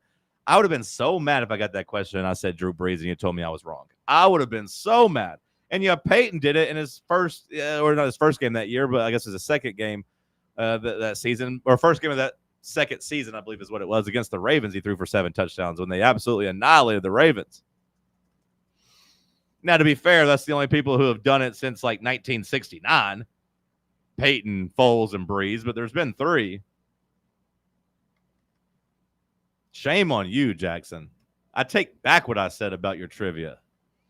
Shame. Good job by Cody. Let's go to break. It's Talk Sports on Fan Run Radio.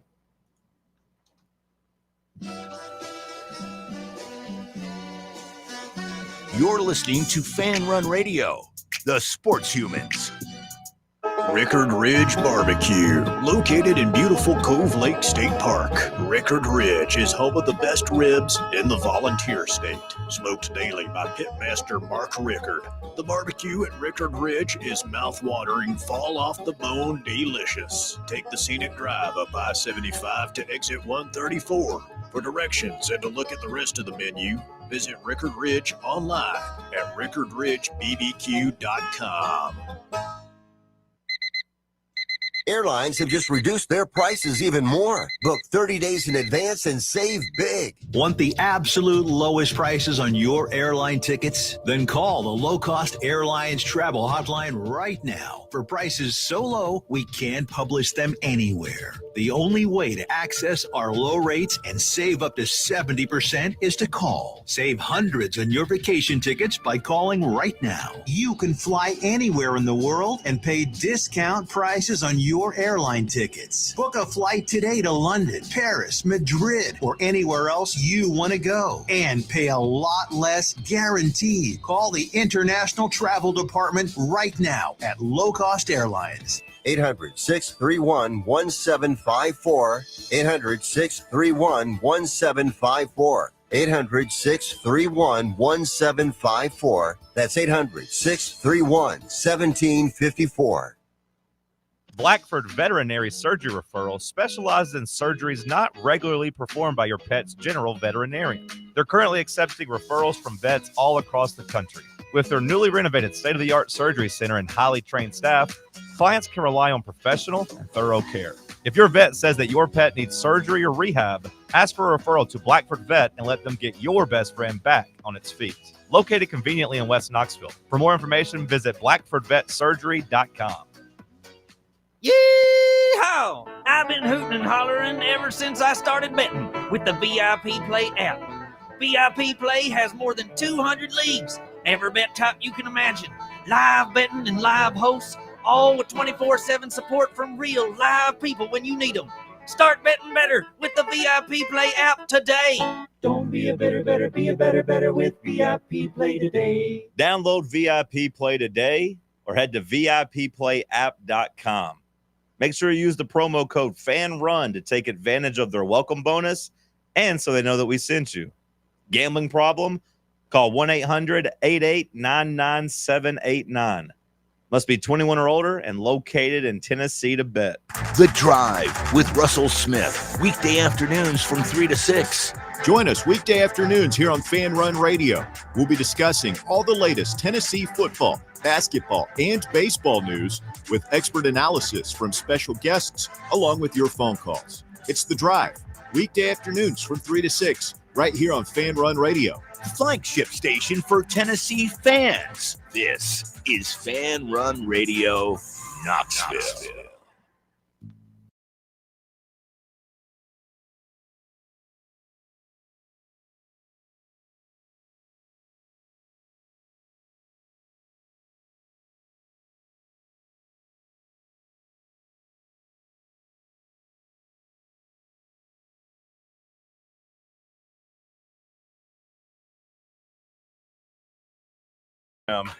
Still licking my wounds over that trivia feed.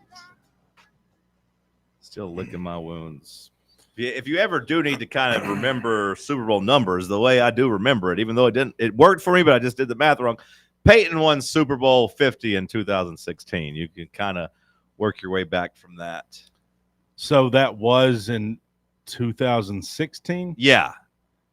So, ironically enough, despite our decade argument that one time, I ironically enough just did the math wrong where I was counting backwards. So I just got in my head. I know that 50 is 16 and I was trying to do either the year before or the year after. I was because I almost lost a lot of money to Tim one time doing the same thing with WrestleMania because I knew the first one. Well, I knew that 30 was in 2014. So then I was arguing with him. But then the first WrestleMania ended up being 85. And ever since then, it's just been in my head. Either way, I get nervous about tens on which one's the actual year and before or after.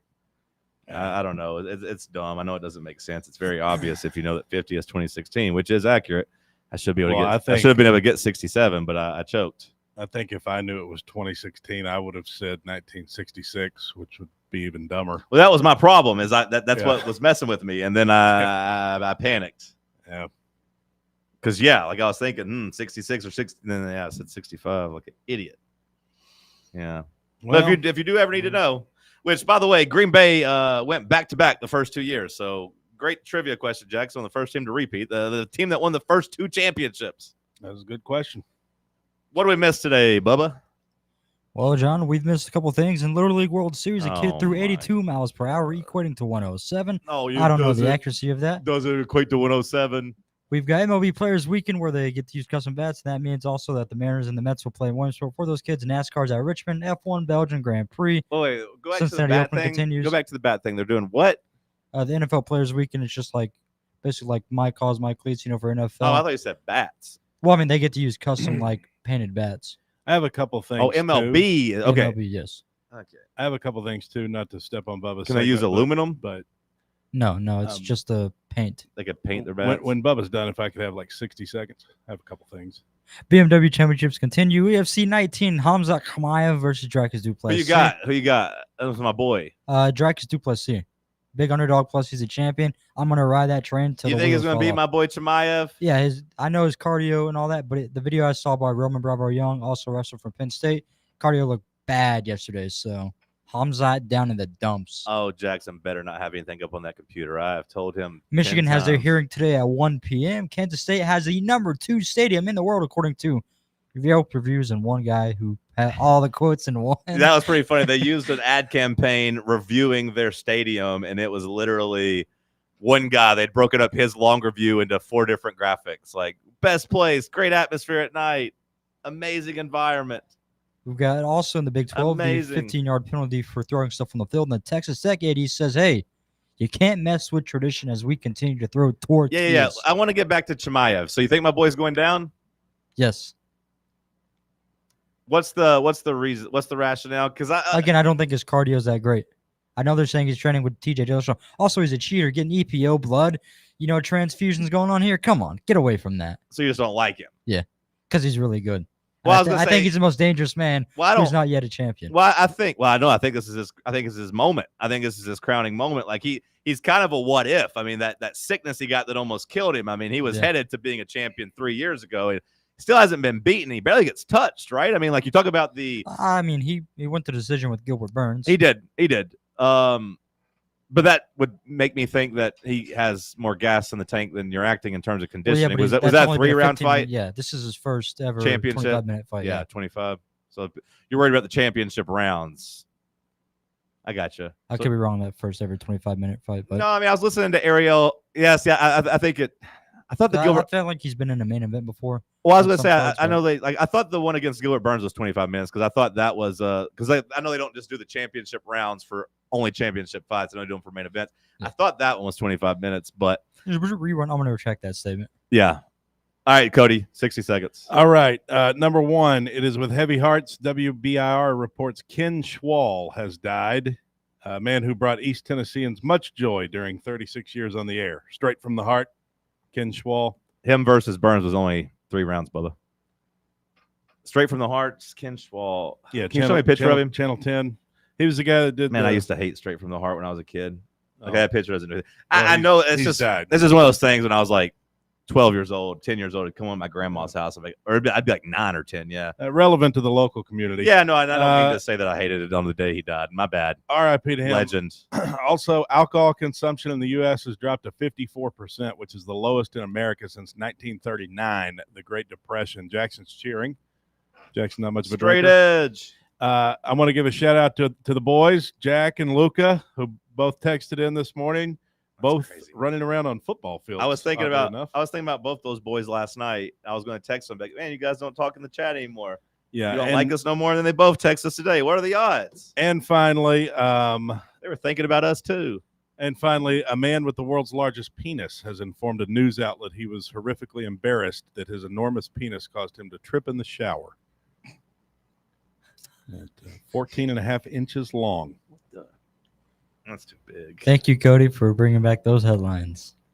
That's too big. I knew if I didn't get them out, I'd forget them about next week. So, I'm so embarrassed. about Medically proven is the largest Titanic tallywhacker in the world. I'm so embarrassed about it. I'm going to go on TV and talk about it and tell everybody about it. That's Titanic tallywhacker. That scared me away. Jackson, you get the final words. You got anything to say?